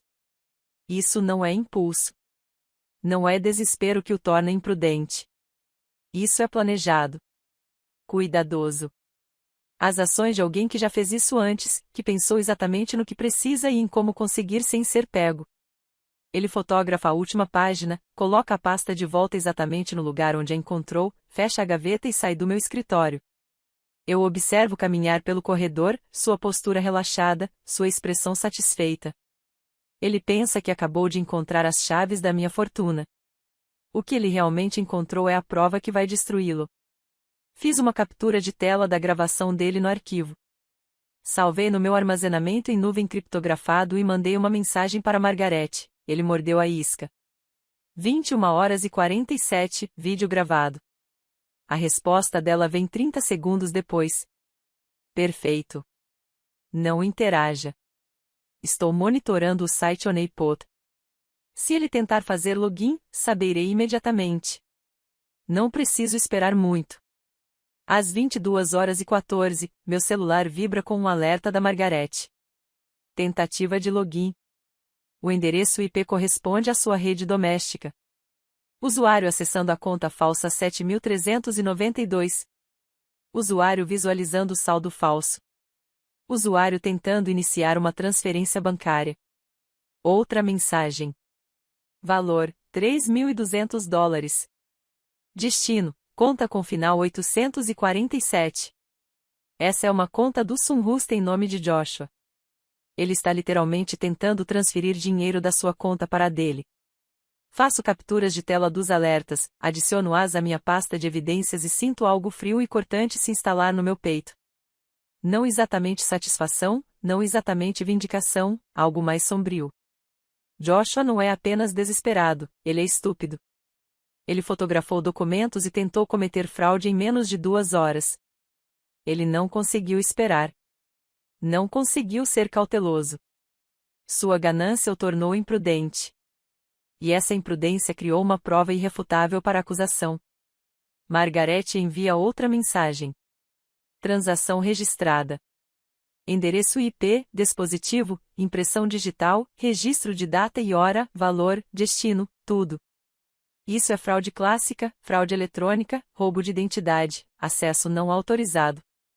Somando isso às evidências de envenenamento, nós o pegamos. Respondi por mensagem, e agora? Agora vamos chamar a polícia. Vou entrar em contato com o detetive Ramírez amanhã de manhã, assim que possível. Mas esta noite, haja como se nada tivesse acontecido. Vá para a cama. Durma se conseguir. Não o confronte. Não deixe que ele saiba que algo está errado. Você se saiu bem. Era exatamente disso que precisávamos. Larguei o celular e sentei no quarto de hóspede silencioso, ouvindo os sons da minha casa. O zumbido do sistema de aquecimento, o ruído distante da TV lá embaixo, onde Joshua provavelmente está assistindo a algo inócuo, pensando que acabou de garantir seu futuro financeiro. Ele não faz ideia de que, em menos de 12 horas, o detetive Ramírez estará analisando provas de tentativa de homicídio e fraude. Que todos os documentos que ele fotografou eram falsos. Que todas as transações que ele tentou iniciar foram registradas e gravadas. Ele pensa que é o predador, mas está prestes a descobrir que sempre foi a presa. Quase não consegui dormir naquela noite. Cada rangido da casa me deixava tenso. Cada som vindo do corredor me fazia pensar se Joshua estava acordado, se ele tinha percebido que algo estava errado, se estava planejando seu próximo passo. Às 6 horas da manhã, Margaret envia uma mensagem: o detetive Ramírez estará na sua casa às 9 horas. Joshua precisa ir embora. Você pode providenciar isso? Respondi por mensagem: sim. Joshua já está acordado quando desço as escadas, sentado à mesa da cozinha com o laptop aberto. Ele o fecha rapidamente quando entro. Um reflexo de culpa que ele tenta disfarçar levantando-se e me servindo café. Bom dia, diz ele, entregando-me a caneca. Você acordou cedo. Não consegui dormir. Não é mentira. Estava pensando em levar a Emma para tomar café da manhã antes da escola. Só nós duas. Não temos tido tempo de qualidade juntas ultimamente. Seu rosto demonstra uma expressão complexa. Talvez alívio misturado com algo mais. Que ótima ideia. Ela ia adorar. E você? Tem algum plano para hoje de manhã? Vou me encontrar com Marcos. Temos que tratar de assuntos de negócios. Ele olha para o relógio. Na verdade, acho melhor sair logo se quiser evitar o trânsito. Perfeito. Eles vão dizer ao Marcos que eu mandei um abraço. 20 minutos depois, Joshua já foi embora. Acordo Emma, digo a ela que vamos tomar um café da manhã especial na lanchonete que ela adora e vejo seu rosto se iluminar com uma alegria descomplicada. Às vezes, esqueço que ela ainda é só uma criança, apesar de tudo que já presenciou. Chegamos em casa às 8h30. Emma vai para o quarto terminar de se arrumar para a escola. Estou na cozinha lavando a louça quando a campainha toca exatamente às 9 horas. A detetive Maria Ramírez está parada na minha varanda vestindo roupas casuais, jeans escuros, um blazer e sapatos confortáveis. Ela deve ter os 30 e poucos anos, com olhos penetrantes que não deixam escapar nada e uma expressão que sugere que já viu todos os tipos de maldade humana e não se impressiona com nada disso. Doutora Whitmore. Ela me mostra seu distintivo. Sou a detetive Ramírez, da polícia do condado de Fairfax. Sua advogada, Margaret Chun, entrou em contato comigo sobre uma situação. Posso entrar? Dou um passo para o lado. Deixo-a entrar. Ela examina minha casa com eficiência profissional, observando as saídas, os ângulos de visão e as câmeras de segurança que agora estão instaladas de forma bem visível nos cantos. Ótimo sistema, diz ela, apontando para uma câmera. Instalação recente. Muito recente. Sugestão da Margaret. Mulher inteligente. Ele tira um caderno do bolso. Por que não nos sentamos e você me explica tudo? Nos acomodamos à mesa da cozinha, a mesma mesa onde eu fazia refeições com Joshua, onde discutíamos coisas banais como listas de compras e os boletins da Emma, onde eu não fazia ideia de que estava dividindo o espaço com alguém que planejava me assassinar. Começo pelo começo. A festa de comemoração. O pequeno frasco âmbar que vi Joshua tirar do paletó. As 3 gotas que ele pingou no meu champanhe. O jeito como troquei de taça com Patrícia. O desmaio dela. O hospital. O laudo toxicológico. A detetive Ramírez anota tudo com eficiência em taquigrafia. Sua caneta desliza firmemente pela página. Ela não interrompe, não solta um suspiro, não demonstra surpresa. Ela apenas escuta com a atenção concentrada de quem está registrando fatos para posterior processo judicial. Quando chego à investigação financeira, às dívidas de Joshua, à execução hipotecária de Patrícia, aos empréstimos predatórios de Marcos, ela acena com a cabeça como se as peças estivessem se encaixando. Motivo, diz ela simplesmente. Dinheiro é sempre um forte motivo. De quanto estamos falando? 17 milhões da venda da patente. Mais 2 milhões em seguro de vida. Cerca de 19 milhões no total se eu morrer antes de atualizar meu testamento.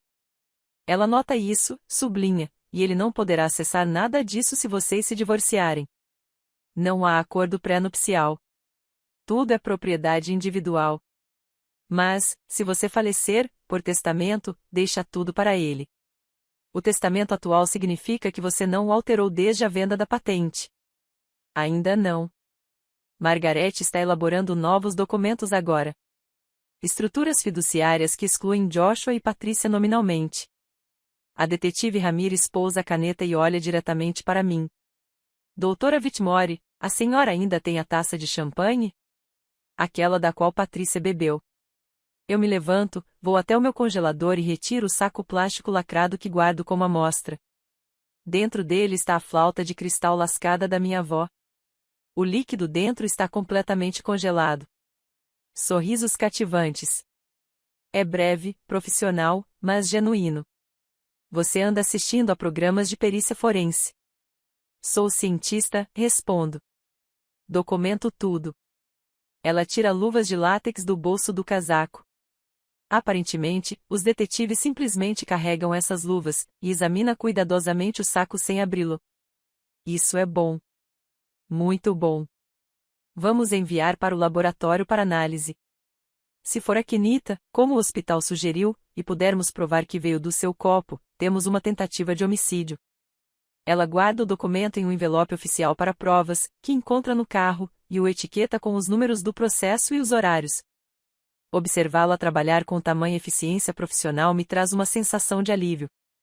Alguém acredita em mim. Alguém com autoridade e recursos acredita em mim. O que mais você tem? Ela pergunta. Mostro tudo para ela. Abro as gravações de segurança no meu laptop. Joshua está no meu arquivo fotografando documentos. O registro de data e hora está bem visível no canto. As capturas de tela do site Honeypot mostram as tentativas de login a partir do nosso endereço IP residencial. A tentativa de transferência eletrônica de $3.200 para a conta pessoal de Joshua. Os registros de data e hora coincidem com o momento em que ele fotografou os documentos, com uma diferença de poucos minutos entre o momento em que ele os fotografou e o momento em que os tirou. A detetive Ramírez assiste a gravação 3 vezes. Na terceira vez, ela nota detalhes específicos, o jeito como Joshua olha por cima do ombro, a fotografia metódica de cada página, a expressão de satisfação ao terminar. Isso é fraude clássica, diz ela. fraude eletrônica, roubo de identidade, acesso não autorizado a contas financeiras, combinado com as evidências de envenenamento. Estamos falando de múltiplos crimes graves, tentativa de homicídio, conspiração e exploração financeira. Ela pega o celular e faz uma ligação. Oi, é a Ramírez. Preciso que você dê uma olhada em uma coisa. Estou enviando um vídeo que comprova uma fraude em andamento. Sim, vou aguardar. Ouço uma conversa abafada do outro lado da linha. Palavras que não consigo entender direito. A detetive Ramírez descreve o que está vendo. Faz referência à jurisprudência que não compreendo. Fala usando a linguagem abreviada dos profissionais da área de segurança pública que coordenam um processo. Quando ela desligou, olhou para mim com algo que lembrava respeito. Era do Ministério Público do Condado de Fairfax. Eles estão muito interessados neste caso. Múltiplas acusações, provas claras, vítima comovente. Ela faz uma pausa. Dr. Whitmore, você não é paranoico. Você está preparado. E essa preparação é provavelmente o motivo pelo qual você ainda está vivo. Não sei o que dizer, então apenas concordo com a cabeça. Eis o que acontece a seguir, continua ela, mudando para o modo processual. Obteremos um mandado para o telefone de Joshua, seu computador e seus registros financeiros. Executaremos o mandado em 48 horas. Entrevistaremos Patrícia assim que ela estiver totalmente recuperada. O fato de ela ter sido envenenada acidentalmente acrescenta acusações de abuso contra idosos à lista de Joshua. Vai intimar seu irmão Marcos a apresentar os registros caso esses empréstimos estejam relacionados à conspiração. Quanto tempo até você prendê-lo? Depende dos resultados dos exames laboratoriais da taça de champanhe. Se confirmarem a presença de Akenita, podemos agir rapidamente. Caso contrário, construímos o caso com base nas acusações de fraude e investigamos a fundo até chegar à causa do envenenamento. Ela se inclina para a frente, com uma expressão séria. Mas preciso que você entenda uma coisa. Ele vai piorar a situação. O que você quer dizer? Pessoas como Joshua, pessoas desesperadas o suficiente para envenenar o cônjuge, não aceitam ser pegas até que as algemas se fechem de fato. No momento, ele acha que vai se safar. Ele acha que a transferência bancária teve apenas uma falha técnica, que ele pode tentar de novo, que ainda tem tempo para corrigir o plano. Isso o torna perigoso. Minha boca fica seca. E agora, o que eu faço? Você deve seguir regras muito específicas até que a prisão seja efetuada. Não coma nem beba nada que você não tenha preparado e lacrado pessoalmente. Não aceite comida de ninguém da família dele. Não vá a lugar nenhum sozinha com ele. Tenha sempre Emma ou uma amiga por perto. Mantenha seu celular carregado e sempre com você. Se sentir que algo está errado, se ele fizer algo suspeito, ligue para mim imediatamente. Ela me entrega um cartão com seu número direto. Estou falando sério, doutora Whitmore. Você fez tudo certo até agora. Não baixe a guarda agora. Certo. Minha voz soa mais firme do que me sinto. E documente tudo. Cada conversa, cada interação, cada ocorrência estranha. Você tem feito um ótimo trabalho nisso. Continue. Quanto mais evidências tivermos, mais forte será o caso. Ela se levanta e eu a acompanho até a porta. Antes de sair, ela se vira. Só mais uma coisa. Emma sabe o que está acontecendo. Ela sabe que algo está errado. Ela é uma criança inteligente. Ela percebe as coisas. Mantenha-a em segurança. Se Joshua perceber que foi pego e entrar em pânico, ela não termina a frase. Ele não precisa. Depois que o detetive Ramírez sai, fico parada na minha cozinha, deixando a realidade me atingir. Ainda moro com um homem que tentou me matar. Ele provavelmente está na casa do irmão agora, discutindo empréstimos, dívidas ou qualquer coisa que homens desesperados discutem quando seus planos dão errado.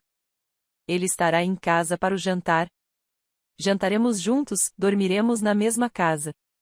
A prisão não acontecerá imediatamente. Eles precisam dos resultados dos exames, mandados e coordenação entre as agências. Isso significa dias, talvez uma semana, mantendo essa farsa, agindo como se eu não soubesse de nada, fingindo que tudo está normal enquanto vivo com alguém que me quer morta. Penso em Emma prestes a voltar da escola, inocente e alheia à ameaça que seu padrasto representa. Penso em todas as refeições que compartilharemos, em todos os momentos em que estarei vulnerável, em todas as oportunidades que Joshua terá para tentar novamente. E tomo uma decisão ali mesmo, na minha cozinha, sob a luz do fim da manhã. Não vou embora. Esta é a minha casa. Comprei-a com o meu dinheiro. Ela está repleta da minha filha, do meu trabalho e da minha vida. Joshua é quem deveria ter medo. Joshua é quem deveria estar sempre olhando por cima do ombro, porque cada dia que ele passa aqui, cada interação que temos, cada palavra que ele diz, tudo está sendo documentado, gravado, transformado em prova. Ele pensa que está vivendo em sua casa, esperando por outra oportunidade. O que ele está fazendo, na verdade, é me dando mais munição para enterrá-lo. Pego meu celular e abro o aplicativo de notas. Começo uma nova entrada. Data, hora, o que a detetive Ramírez disse, quais evidências ela coletou, o que acontece em seguida. Documentação, evidências, coleta de dados. É o que eu faço de melhor. E desta vez, o experimento vai terminar com Joshua algemado. 3 dias se passam com uma lentidão agonizante. 3 dias comendo refeições que eu mesmo preparei. Verificando o lacre de cada bebida, dormindo com a porta trancada e o celular debaixo do travesseiro. 3 dias observando Joshua se movimentar pela nossa casa como se nada estivesse acontecendo, enquanto eu sabia que a detetive Ramírez estava construindo seu caso, obtendo mandados e coordenando ações com os promotores. Na terceira manhã, Joshua anuncia durante o café da manhã, marquei uma reunião para nós hoje em um banco em MC Clean. Apenas um planejamento financeiro de rotina.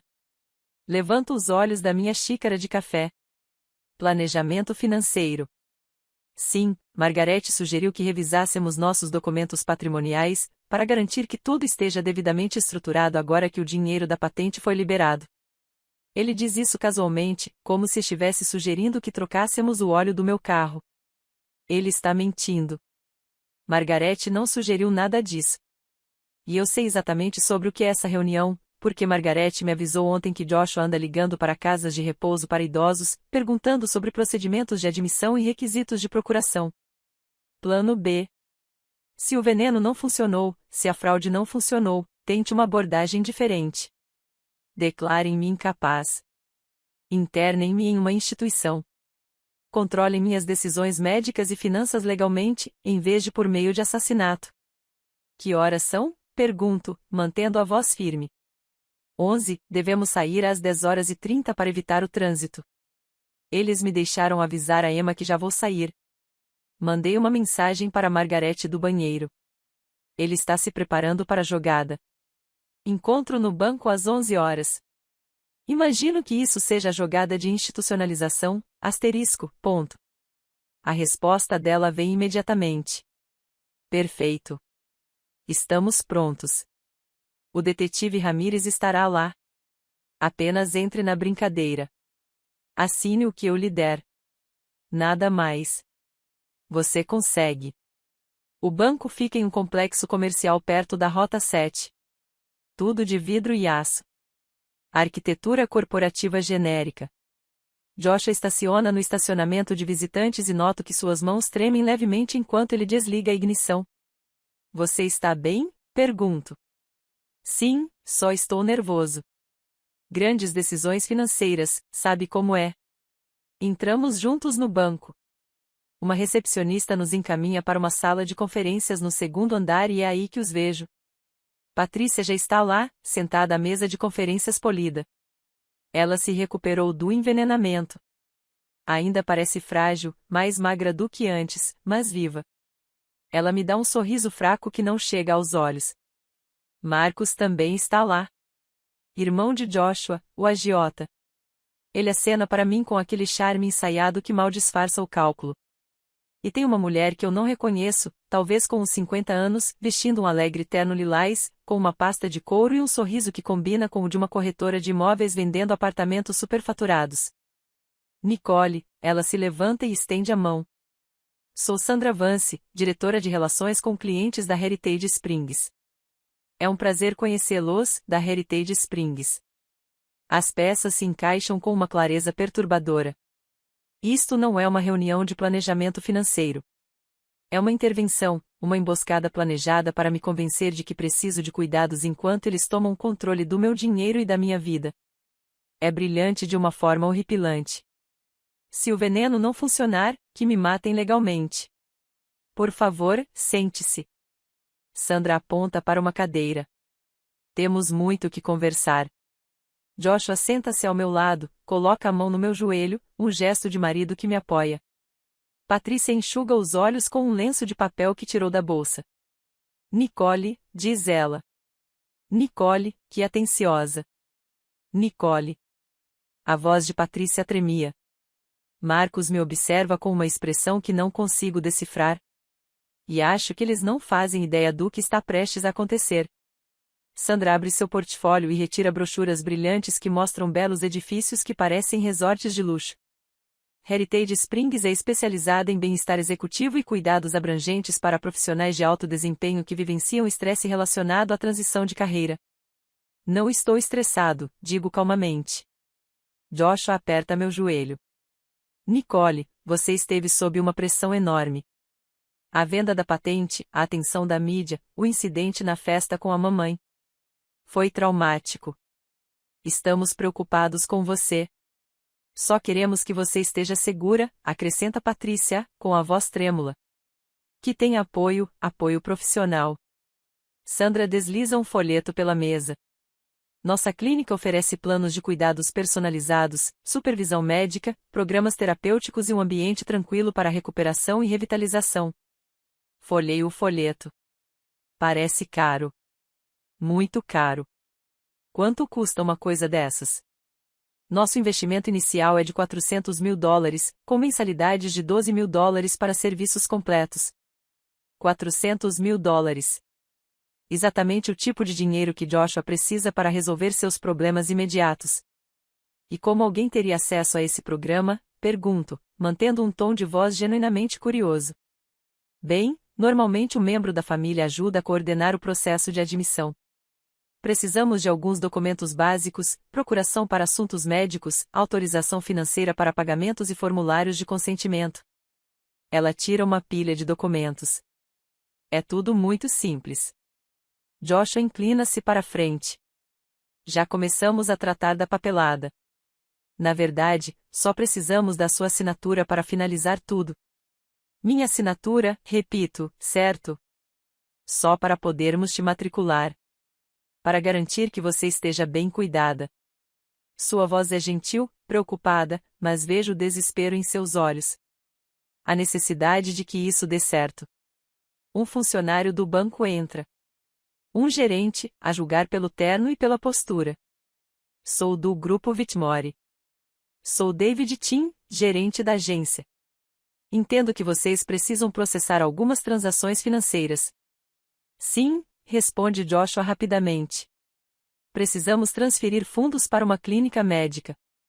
São fundos da minha esposa. Temos uma procuração. Margaret entra na sala de conferências tão silenciosamente que quase não a noto. Ela carrega sua pasta, veste seu terno de tribunal e parece estar ali por acaso, como se tivesse passado por perto.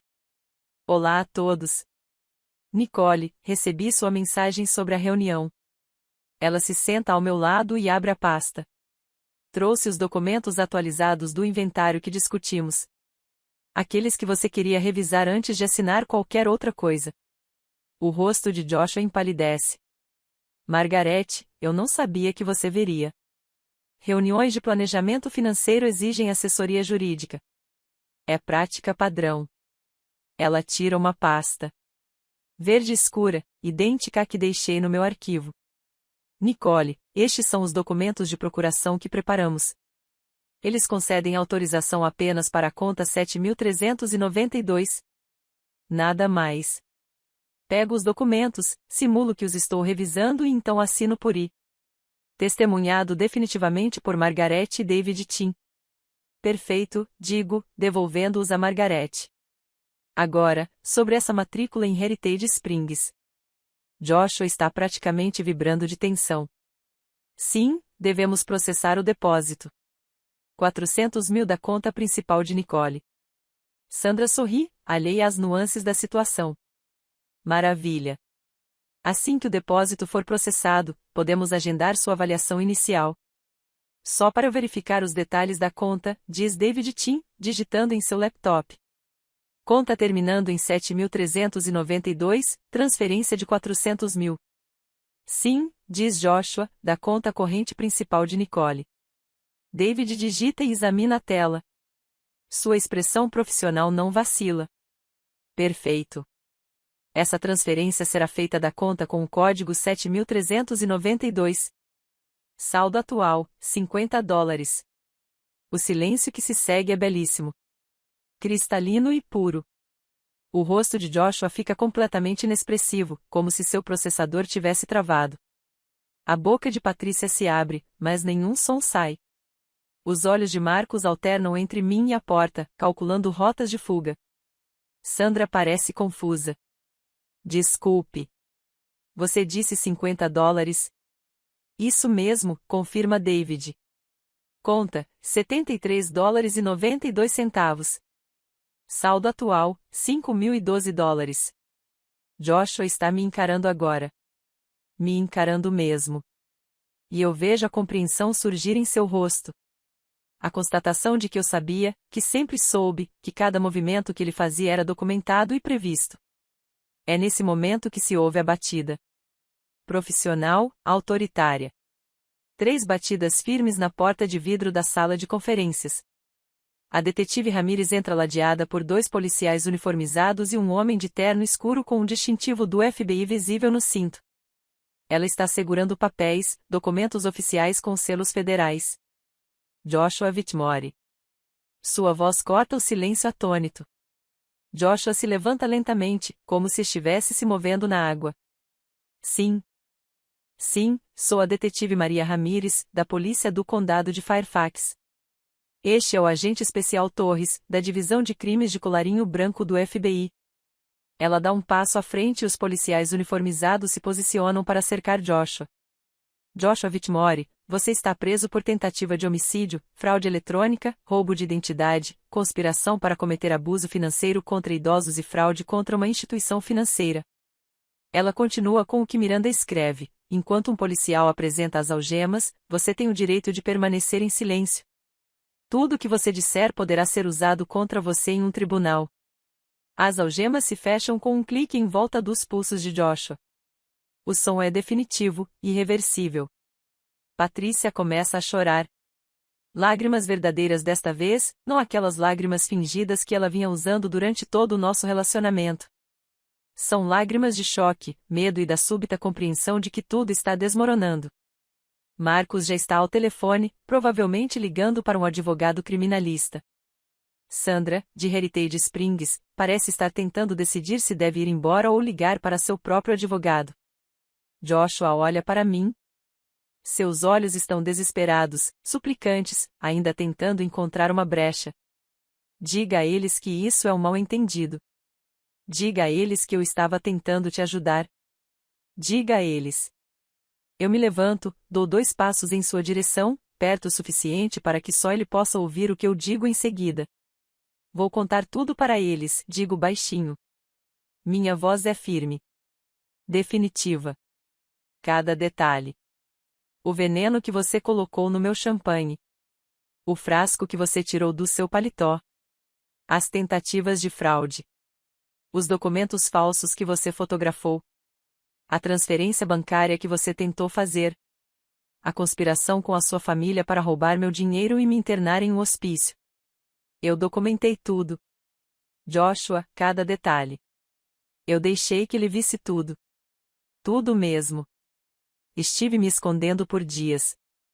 O conhecimento, a estratégia, a plena consciência de cada movimento que ele fazia. Eu vi você envenenar minha bebida. Troquei os copos. Vi você roubar meus documentos pelas câmeras. Rastreei suas tentativas de login. Dei a você números de contas falsos e vi você tentar roubá-los. Você não se casou com uma vítima, Joshua.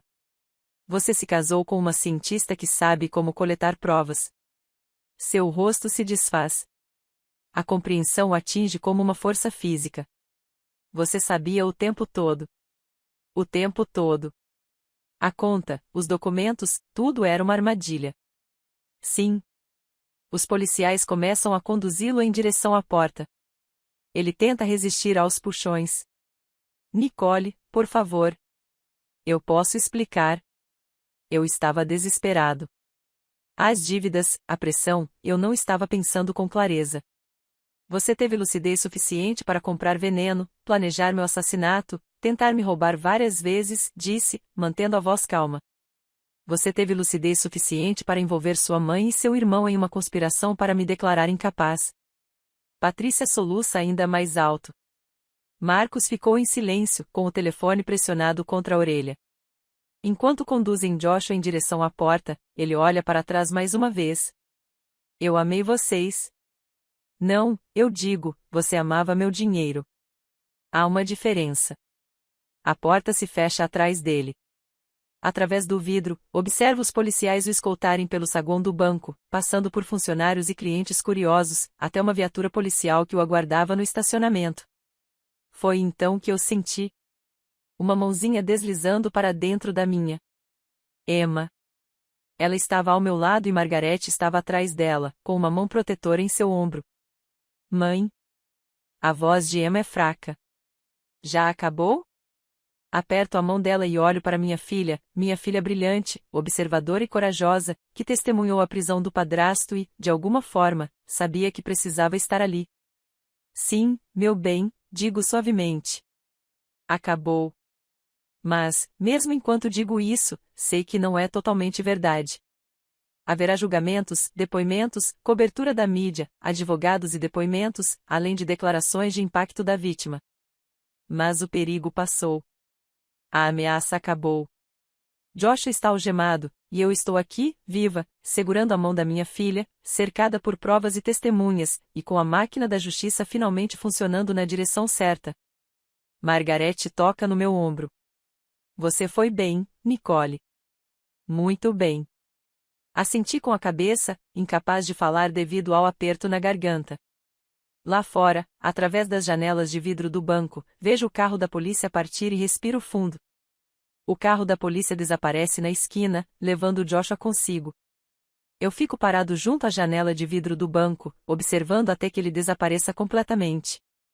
E só então percebo que ainda estou segurando a mão de Emma com tanta força que ela aperta de volta delicadamente. Mãe, estou bem, ela diz baixinho. Eu afrouxo o aperto. Desculpe, meu bem. Margarete nos guia para fora do banco, passando pela sala de conferências onde Sandra, da Heritage Springs, ainda está sentada em silêncio atônito, e pelo saguão onde os funcionários se esforçam ao máximo para fingir que não presenciaram a prisão. Saindo para o estacionamento, onde o ar de novembro parece fresco e puro. E agora, o que acontece? Pergunta Margarete. Agora vamos aguardar o julgamento. O promotor entrará em contato. Você precisará prestar depoimento, fornecer provas e provavelmente passar por alguns procedimentos difíceis. Ela faz uma pausa. Mas Nicole, a parte mais difícil já passou. Você está segura agora. Segurança. Essa palavra me parece estranha. Passei tantos dias vigilante, cautelosa, estratégica. Não tenho certeza se ainda me lembro da sensação de segurança. Emma entra no meu carro sem que eu peça. Margarete me dá um abraço rápido antes de ir para o próprio veículo. Me liga se precisar de alguma coisa. Qualquer coisa mesmo. No caminho para casa, Emma fica quieta. Não assustada. Quieta. Pensando em silêncio. Processando as informações. Você sabia o tempo todo, não é? Ela finalmente pergunta, que Joshua tentou te machucar. Não adianta mentir para ela. Ela é muito inteligente e merece a verdade. Sim, eu sabia. E você não me contou. Eu não queria te assustar e precisava te manter em segurança enquanto pensava em como detê-lo. Ela acena com a cabeça, aceitando isso. É por isso que você anda checando todos os lacres dos alimentos, dormindo no quarto de hóspedes e me impedindo de ir à escola às vezes.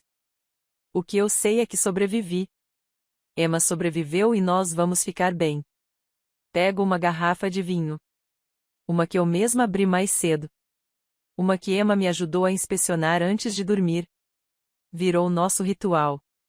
Checar os lacres juntas, fazendo com que a segurança pareça um momento de união em vez de paranoia. Eu me sirvo de um copo e vou até a janela.